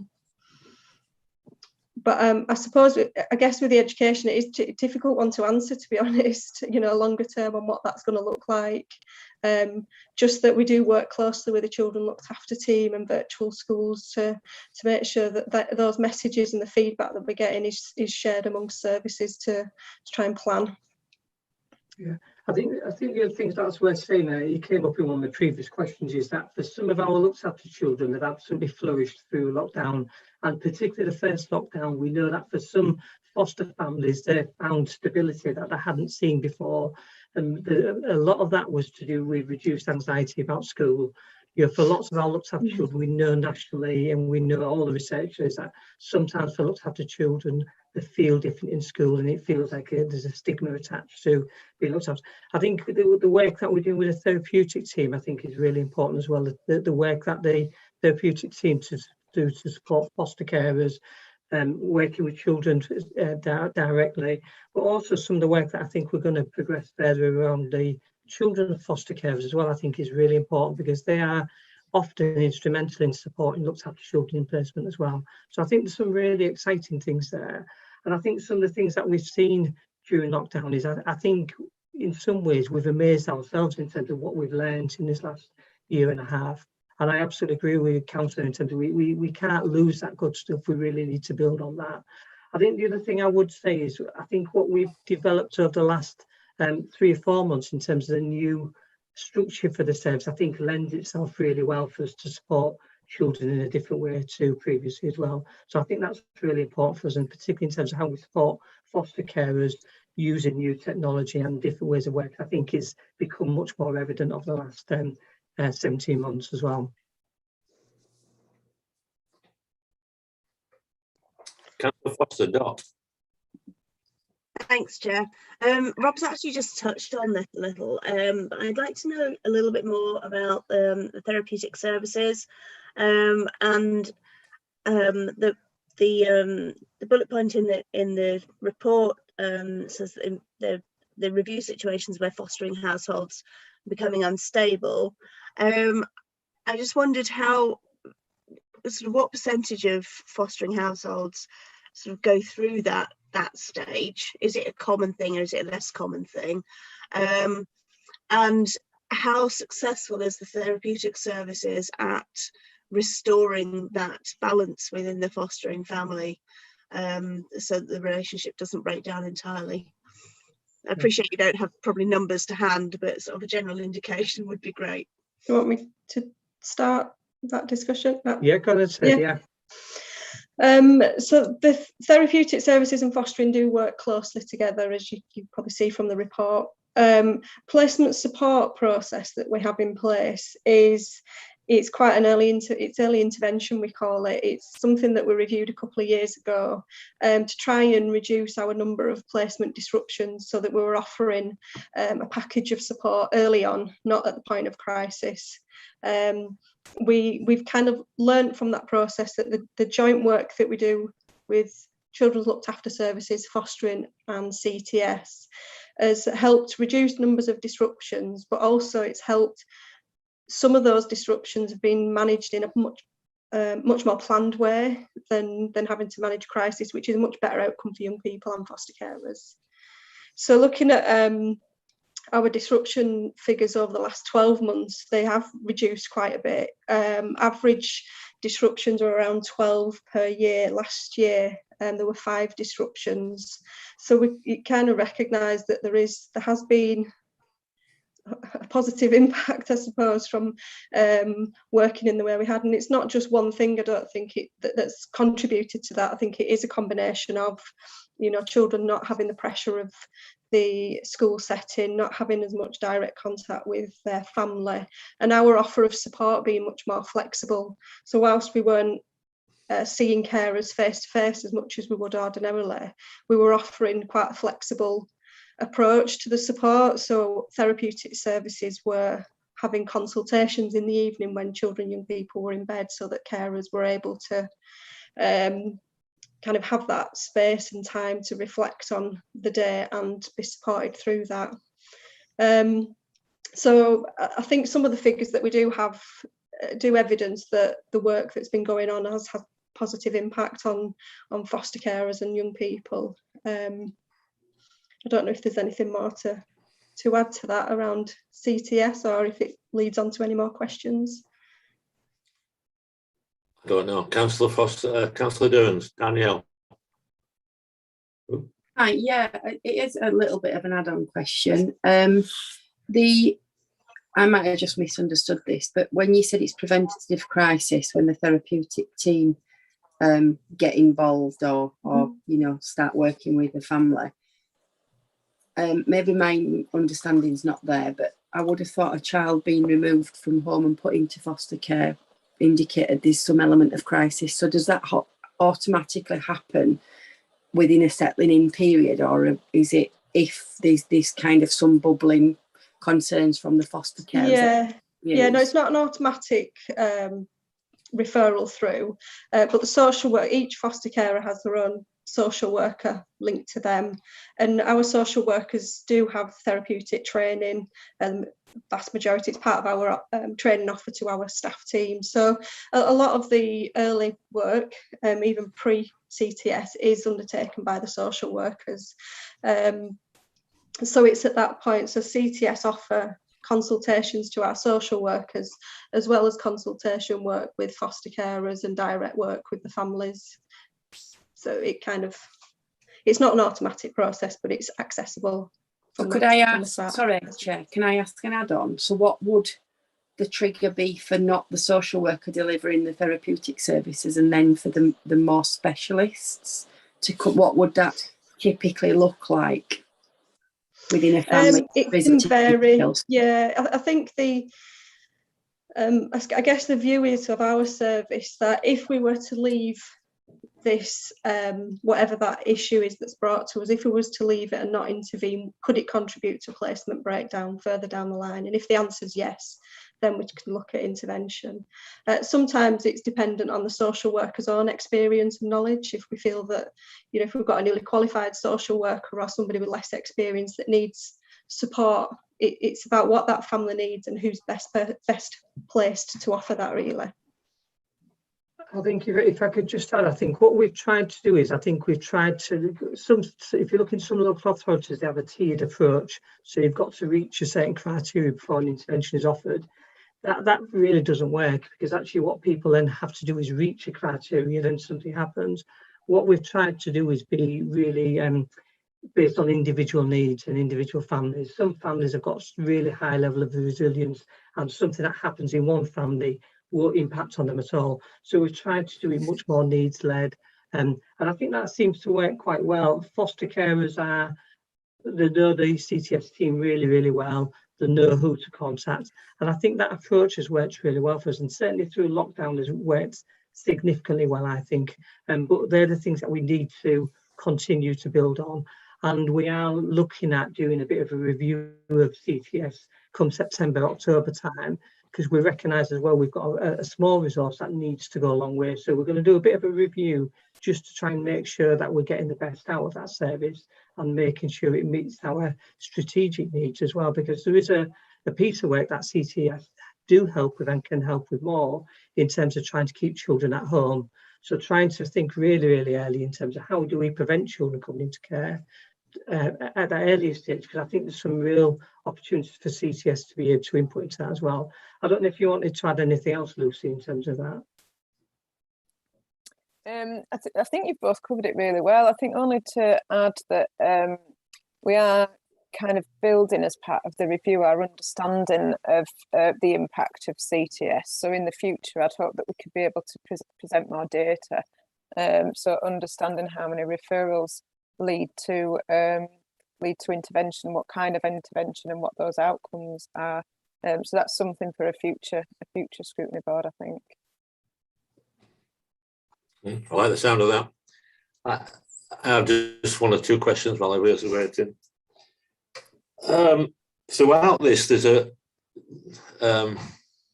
we've talked a lot about face-to-face and hybrid and virtual tonight, and it's peppered through this report. As soon as it was safe to do so, face-to-face visits with risk assessments in place took place. What percentage of our visits are face-to-face at the moment? That's on my page 36. And training courses for foster carers, we're developing a hybrid model. How many do you prefer it face-to-face? Moving into new functional virtual induction of foster carers. I want to know that we've got a clear understanding of when it's best to do it face-to-face and when it's best to do it virtually. And are we making that distinction? How are we making that distinction? How do we know that what we're doing is the best way of doing it? Sorry, Jane, did you want to come in? I can do. It's not a straightforward answer, I'm afraid, but the case. It never is, Sarah. It never is. You should have told Rob to do it. So all our foster carers do receive face-to-face visits. As a minimum, they have their supervision visits face-to-face, which is the 3 monthly visits. Monthly support and contact is at the moment led dependent on what's happening with that fostering family at the time. So our staff have monthly one-to-one supervisions, and it's a decision that's made between the foster carers and the social worker with agreement from management that that's okay for us to have virtual contact in between our 3 monthly face-to-face, or more frequently if needed. But it's changing, obviously, as families' needs change. That's where we're up to at the moment. And we do have to keep it under review depending on what COVID cases numbers are like in the area. We obviously have staffing where some people have had to self-isolate. So it does fluctuate, but that's our minimum expectation at the moment in terms of face-to-face. One of the things again in terms of that, and say this, I'm sorry, what again, it's that bit again about it depends on individual families. I think sometimes we've got to remember these are people's families and their need to lead how they want us to do that. If we had concerns, we would be doing face-to-face visits. If we were worried about a foster carer or worried about a child, we would be doing that. But we've really got to listen to what families' needs are.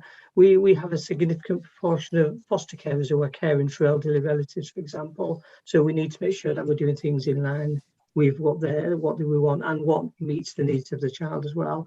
But to go back to the training question, I think again this is one of the ones where what we know at the moment is that for some foster carers, what they've told us through this last 17 months is the training offer has been significantly better for them in the last 17 months. They can do online training whenever they need to, so they could do it at 11 o'clock at night when children are in bed. So that option is really good for some. But some training actually, it only works really if you're in a room with people, and sometimes we need to do that. And even where we could deliver it online, we wouldn't do that because we need conversations to happen, and we need people to see people and need to be able to ask questions. And it's probably similar to the conversations we have about this type of meeting. Does it work well on Zoom, or would it be better face to face? And in most people's views, meetings like this would be better face to face because it gives you the opportunity to ask different questions. And it's exactly. You should tell Mr. Hughes that, Rob. Sorry, say that. You should tell Mr. Hughes that. But I think it gives people the opportunity then to ask questions. So we're trying to find our way through this. But I think at the end of this, we will be in a much stronger position because we've got an online model that works really well for some courses, but we will always be delivering some courses face to face, because we need to do that because it needs human interaction and human input, really. All right, I'm happy with that. Finally, regional work with other local authorities to support recruitment. What does that involve? I don't know if people remember a campaign called You Can Foster. That was a regional campaign that we were part of a couple of years ago. We came out of it. It wasn't particularly successful, but it continued for a couple of years and then that folded recently. So those local authorities that were involved in that have joined together, joint funded some recruitment activity across mainly West Yorkshire, but I think North Yorkshire are part of it as well, actually. So across the Yorkshire region. So they've developed the website, which has got all the local authorities' details on and information on about fostering, and you can register your interest through that website, and it'll come obviously through to the individual local authorities. And they've also, so part of the funding, we've agreed as a group that we are going to do online advertising in between the times where we have our main recruitment drives. So usually it's around September, January and April when local authorities have the main recruitment drives. So the periods in between that, there's going to be an increase in advertising online for this Foster for Your Local Authorities campaign. So it's supporting our existing local authority campaign, but it's hoped that it will enhance it. All right.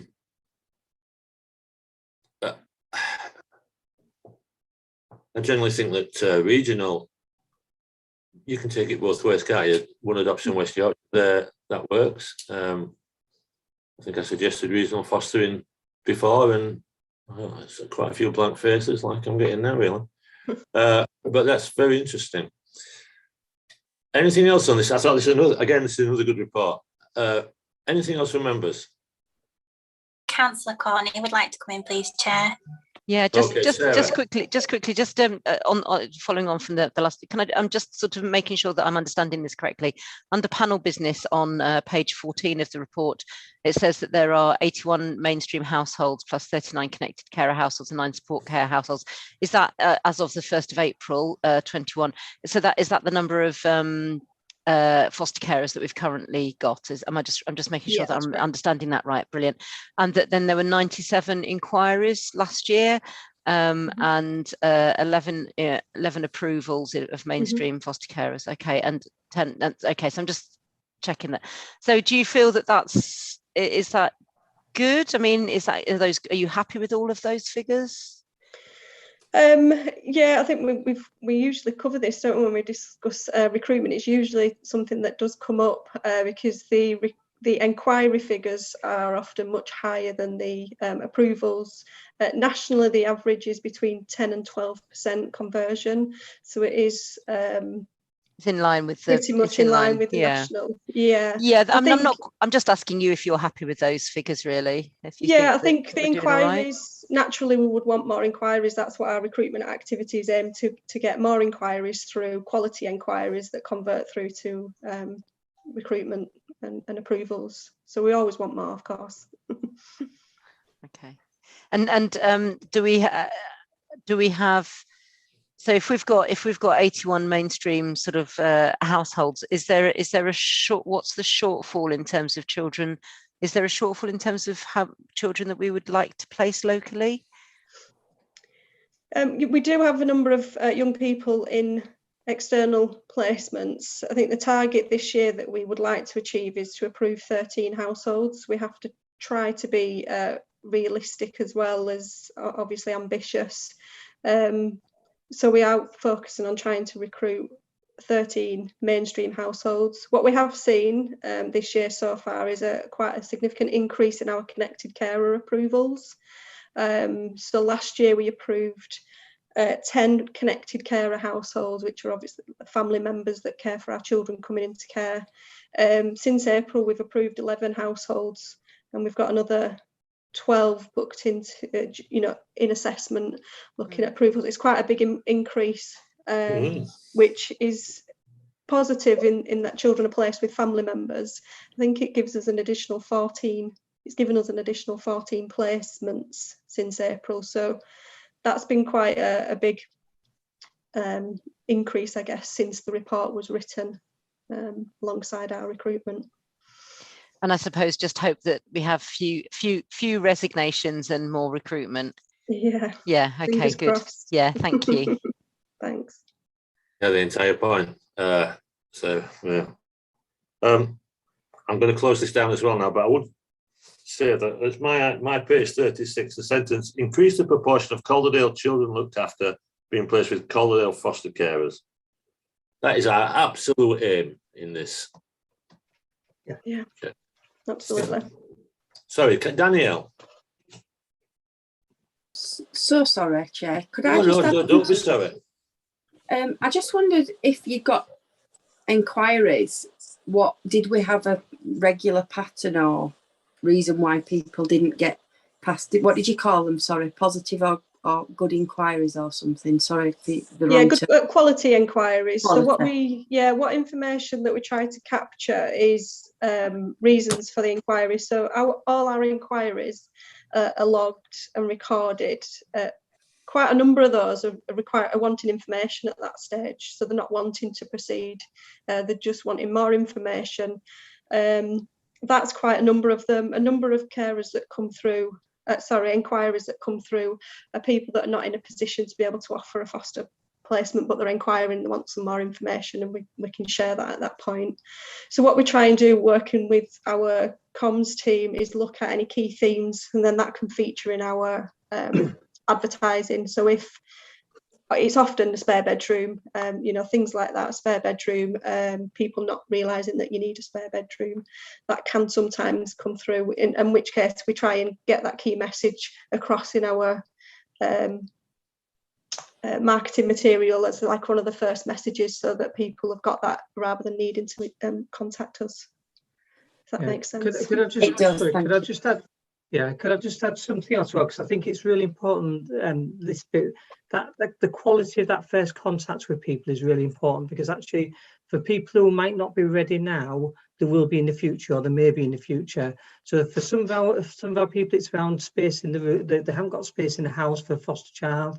They may not be ready, or there might be something happening in their life at this moment where you think actually it's not the right time for them to go through what is a very extensive assessment, to be told at the end you're not in the right place. So that the quality of that first contact is really important. And what we then do then is we can go back to some of the people where we might have said it's not the right time now. That gives us that opportunity to go back, because we've built that relationship. So I think it's really important, that bit, because it is something that can work really well if we keep the momentum there for some of the families where we might say not this year but next year would be a really good time for you. Yeah. You never get a second chance to make a first impression. No. Members, I'm going to say that's the end of that one. Thank you, Sadie, Lucy. Thank you. We're very keen on fostering on this panel, and I think we're seeing quite a lot of good things at the moment. Let's hope it continues. Thank you. Item 8. Before we can all go and get our dinners. Thank you, Chair. I'm joined tonight by David Chambers, who's a service manager, and Leslie Warren, who's our care, I'm going to get this right, care proceedings case manager. Again, I will probably offer the same opportunity rather than going through the report, which is quite a complex report, given the nature of this report. What we've tried to do is we've tried to give a better understanding, because some people won't be aware of this area of work, tried to give an understanding about what is the court work we do, why do we do it, and who are the key people involved. We've given some feedback towards the end in terms of what the data is telling us about Calderdale, and we are performing really well compared to the rest of the region and nationally as well. But really what I would welcome is the opportunity for Leslie and David to be able to answer members' questions, really, rather than me talk about things for too long, which I normally do. All right. Well, I'll start off. I thought this was I'm not familiar with this actual area of what's going on. I thought this report was very, very interesting, and I learned quite a lot from it. That's the most interesting one of the night, if not the most wide-ranging. How concerned are we about the delays in court? Is it costing us any money? And is it having any detrimental effects on children? How concerned, how worried should we be? And what can we do to change the situation? If I may, I'll start that off. I think we have two ways of knowing how the impact and what the delays are within court. And the first way is through Leslie as our case management officer, who does a quarterly report through the year and a clear understanding of each of our cases in terms of what the delay is and what is the delay, but also what's the impact upon the child. But within COVID, something different happened. And that difference was the Association of Debt Directors, along with CAFCAS, with each local authority in the country, looked at every single case that was open within the courts and asked local authorities in CAFCAS, what's the delay and what's the impact upon children? And reading that gave us the assurance that the impact upon our children, as you'll see from the report, was limited. And that also then correlated with all the information that Leslie had been collating through the year and in the previous years that told us that we actually knew what was happening in each of our cases. I think we are in a very fortunate position, being a small local authority to our larger and bigger neighbours, in that our numbers are far smaller, as you'll see from the ADS and the CAFCAS report. At the time of that piece of work, we had 37 cases in court.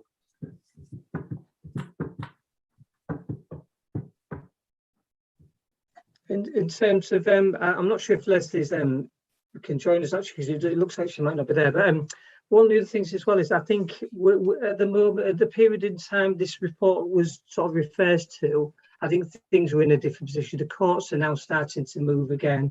You know, things are moving through quicker. There is still a view, and I think one of the things that we need to influence, I know you heard it when you heard social workers, there are some real benefits of remote court hearings. There's some real benefits for our staff in terms of travel, the time that they spend in Leeds and things like that. But there are some cases where we, very similar to what we talked about in previous items, where they absolutely need to happen face to face, because for families it's not fair, it's not just. So where we need to push for that, I'm hoping that on the back of this, the courts will start to prioritise them cases much more specifically. And I think they will be like ourselves, develop a hybrid model where some hearings are going to be done remotely. And I think that's going to be really positive for us. And actually, in some ways, that will save us a significant amount of money, because we won't be travelling. And I think you heard from some of the social workers, travelling through to Leeds and spending all day in Leeds for a 15-minute hearing was common practice. So, you know, we're hoping that will save us some money. But I've just noticed, Councillor Chair, that Leslie is around and she's got a hand up. She might want to add something different there. Leslie, welcome. or not?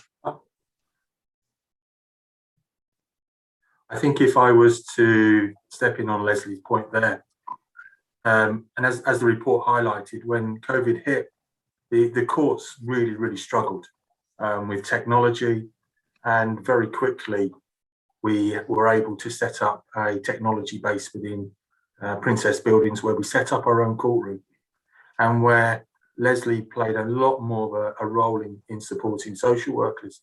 And as we've come through COVID, we found within the court process, there's been some real benefits that Rob has just talked about there. And one of the things that Leslie would be able to tell in a lot more detail is that the courts have recognised that. The courts have recognised that there are particular hearings that cannot be done remotely. Final hearings where parents are hearing judgments, but there are hearings, small hearings that look at how the case is going, that we don't no longer need to travel to Leeds, and that's saving us time. But parents also don't need to be doing those journeys as well. We've also learned that our legal gateway, there's so many more benefits to doing that virtually rather than face to face. Instead of having social workers travelling down from the other end of the authority to a meeting in Princess Buildings to talk about care proceedings, we've learned how to do that far better remotely. So we've had a lot of learning, and what the courts are actually doing at the moment is looking at how they can implement that learning to save that time and to be able to speed up. Because as the report highlighted, nationally, the courts were struggling with an increasing number of court cases, and putting COVID on top of that, they actually struggled. Where they are now is they're in a far stronger situation as we come out. And where are we as in Calderdale? Talking to Leslie earlier on today, in terms of our performance locally within this region, we're continuing to having our cases within court being completed within shorter periods than our neighbouring authorities. That's not because we are better than them. I think it is because we have that smaller number of cases where we can have that overview. I think also there's an awful lot of work that we've been doing within COVID. We haven't stood still. We've been doing greater work around what we would term as our pre-proceedings. Before we actually go into court, making sure that we've been very thorough in all of the assessments that we can do, but not just assessing, putting in intervention to really see and to try and support change within families, to try and prevent us going into court. And I think as we go forward, we're starting a new process within our public law outline, which is our pre-proceeding, where we are going to be looking to using that process within PLO at an earlier stage before the birth. So we're not just assessing, but we're actually providing those interventions to try and change. So there are some unique things that we've been able to do within COVID, and I hope that. I think that's all very encouraging. I see the idea of, oh, Leslie, we're back again. Are we having another go, Leslie? Can we? Any joy? It's a real shame because Leslie has made a very real difference to our court work. She's made a real difference to the social workers' ability, skills and confidence within the court. And I would say over the years that Leslie's been here, she's been the main catalyst that has driven up our standing and performance within the court. And we've made her work 2 hours for a dinner as well, which is a bit of a shame.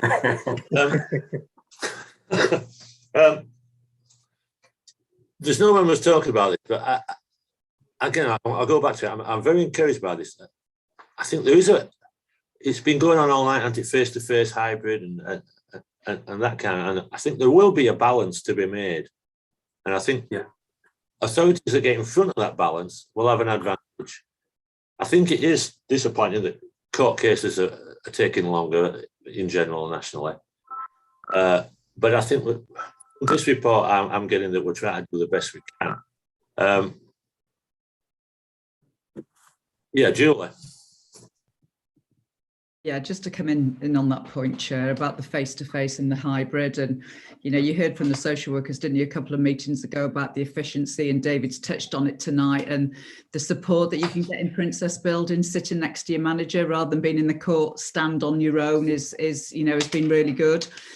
But we are seeing, and I think the report does touch on it somewhere, around solicitors and lawyers raising issues on behalf of parents about their right to be there face to face and have justice face to face and see people and put their points of view over. And I think we will see more of a hybrid, particularly at final hearings and contested hearings. And interestingly, the court have just started a consultation on the adversarial nature of court work, you know, that you really, when we are going as the local authority to give evidence against a family and remove their children, it feels very punitive, it feels very adversarial. They've got their solicitors, we've got our solicitors, the children have got their solicitors. So there is a consultation, which I think will be really interesting to see what happens over time, to see whether we can take out some of that adversarial nature of it. And what they're trying to do is get to an agreement with parents before we even get to court. You know, being in social care a long time, as Rob has and David has and other people, that's really tough. It's really tough for any parent to say, do you know what, I can't do it, I'm throwing in the towel, I'm going to let you carry on. You know, no parent wants to lose their child. So I'm quite interested to see how that goes. And it may be something that you do want to keep an eye on as well as we come out of not lockdown, come out of COVID and get a bit more to a kind of more balance of face-to-face and virtual hearings, kind of how that work is progressing, but also how some of the backlogs are being dealt with, and also about how that consultation goes. Okay, we've got a message from Leslie. I just say not to worry. If you can hear and see me, that's all you need to do tonight. I'm going to bring this to an end. I was fascinated by this report. It really was. It opened another window for me, and I think it's something that I think we'd like to see reported on a little bit more often, and see how we're progressing when we come out of COVID. But I don't think for a while or so. Like before, give Leslie time to sort out her permissions on the computer. That's kind, Chair. So no, an excellent report, really very illuminating. So thank you for your time, David. I know we kept you waiting a long time, and you, Leslie, as well. Very good. Members. You're here now. Are you here now? No. No. No, she's just giving you the thumbs up to say thanks. Oh, right. Okay. I see that. I thought you were waving at me. No. I don't know the difference between these things. Work programme. I'm going to suggest that we gloss over this item, members, because we've already got a full meeting in September. And that's all we really need to know about. As always, if you have any idea, Councillor Foster, I'm coming to you in a minute, Doc.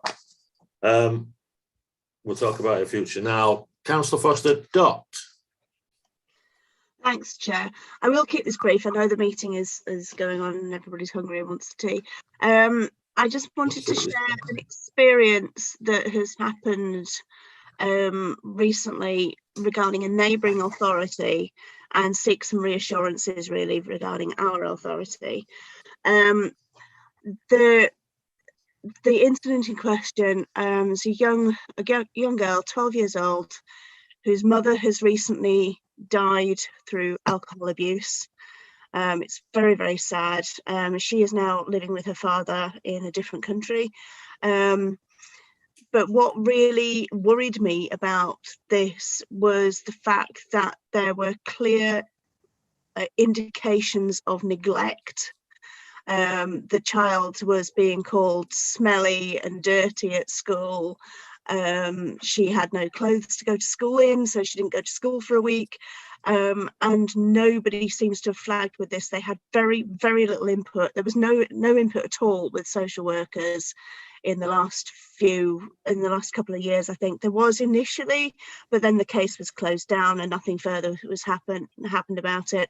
The friend that highlighted this case to me said that she saw inside the house and it was a hovel. There was no food to eat in the house. There was nothing, you know, it was filthy dirty. There was clear neglect and no social work impact and input at all. And I just wanted to seek your reassurance that we do pick up warning signs from, like in this instance, you know, and we wouldn't let a child go with this level of neglect without any input whatsoever from social services. The child is I imagine, I haven't met her, but I imagine that she's completely traumatized by the whole experience, particularly as she had to wait 2.5 hours for an ambulance to turn up to her mother, who was out cold on the floor and she couldn't raise her, and she wouldn't even go back in the house because she was too scared. So yeah, it's really, really traumatic. Obviously, I'm not sharing any details that would allow any identification of the case, because I don't think that's appropriate at this stage, but I would like that reassurance. Julie. Yeah, that's fine, Chair. Yes, just to reassure members, at the front door, we call it the front door service, and I know you had a presentation on that last time. That's where all the child protection concerns come in, and what we do is we record everything that is notified to us so we can build up a picture. Because what happens is, if somebody rings up and says, I've looked through a door, I think it looks a bit untidy, a bit smelly, and you just say, well, actually, that's not for us, then you don't build up a picture of what's happening for that family. So we record everything that comes in and we build up a picture so you can see the number of concerns, who's contacted us, what some of the issues are, and whether we need to be going out there to see the family ourselves face to face. You have had data in the past about the referrals from primary schools in particular, and how many go through to be assessed by the child protection team. When they make a referral, they know what child protection looks like in Calderdale. They are very good at monitoring child protection concerns. You heard last time, I think, about their child protection online monitoring system that they've got, where they record everything. They build up a picture, again, a chronology of what's going on. We've got Steve Barnes, who's our school safeguarding advisor, really good links between the social work teams and Leslie's teams as well, and the schools to pick up any concerns. I think the school heads in Calderdale know what to do if they're not getting the response they need. I think if they went to MAST and they thought, do you know what, I don't think they're taking it seriously, they would escalate that. They would escalate it up through, they've got a designated safeguarding teacher in every school. We've got leads for safeguarding in each cluster. They meet regularly with Rob and Leslie. We've got the safeguarding board arrangements and Julia Caldwell's role. And I think people in Calderdale are pretty tuned and switched on to, when we're worried, if we're not getting the response we need, of letting people know all the way up to, you know, to myself if needs be. That doesn't happen, I'm pleased to say, in the main, because usually things are dealt with. So I would like to assure members, I think from your own visits at the front door and to the teams, you can ask them about the practice. What are they picking up? How are they dealing with referrals, you know, that they're worried about? I think some of the, maybe one of the most challenging ones to deal with is the anonymous ones, when you're not really sure what the, you know, what the motivation is. We still go out and have a look, but sometimes you do get aggrieved people with each other, parents that have split up, and we do get a lot of kind of, you know, anonymous and difficult things being referred in. But I would genuinely say everything that comes into the front door is looked at, it's triangulated. We ring health, we ring education, we check everybody who's got those eyes on that family and that child, and we ask ourselves all the time, what is it like to be a child living in that house today? And that's what we've really focused on. I think Zell was explaining this to you last time about since 2018, we've changed all of our forms, and we ask ourselves, if you're 2-year-old, 5-year-old, 7-year-old, 11-year-old, whatever, what's it like living in this family? So I think, you know, as head of the service, I can assure you that that's how we're operating. What I'd say is, ask those questions the next time the front door comes, and when you do your regulation 41 visits to the front door, ask them how it's working. What do they pick up? Do they get many challenges of things that they haven't picked up, or maybe say that's not child protection? But I think we're pretty robust in how we deal with it and how the schools deal with social care as well. Thanks, Julie. It just shocked me that the level of neglect was just completely missed, and this poor child was just left to deal with it on her own. It's an awful case. But yeah, if you do want more details in confidence, then I'd be happy to share more details with you. Thanks, Councillor Foster. All right, members. I'm afraid I've let it run over tonight, but I think the early years item was certainly worth it. Again, the benefit of bringing people to scrutiny who are not necessarily council employees has proved beneficial. I thought we got a really good insight into it all. All 4 reports tonight I thought were excellent. And I'll go on again about the last one.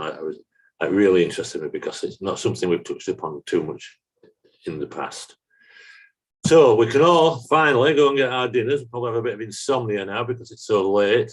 But if you wash it down with a gin and tonic, you might be all right. All right, members.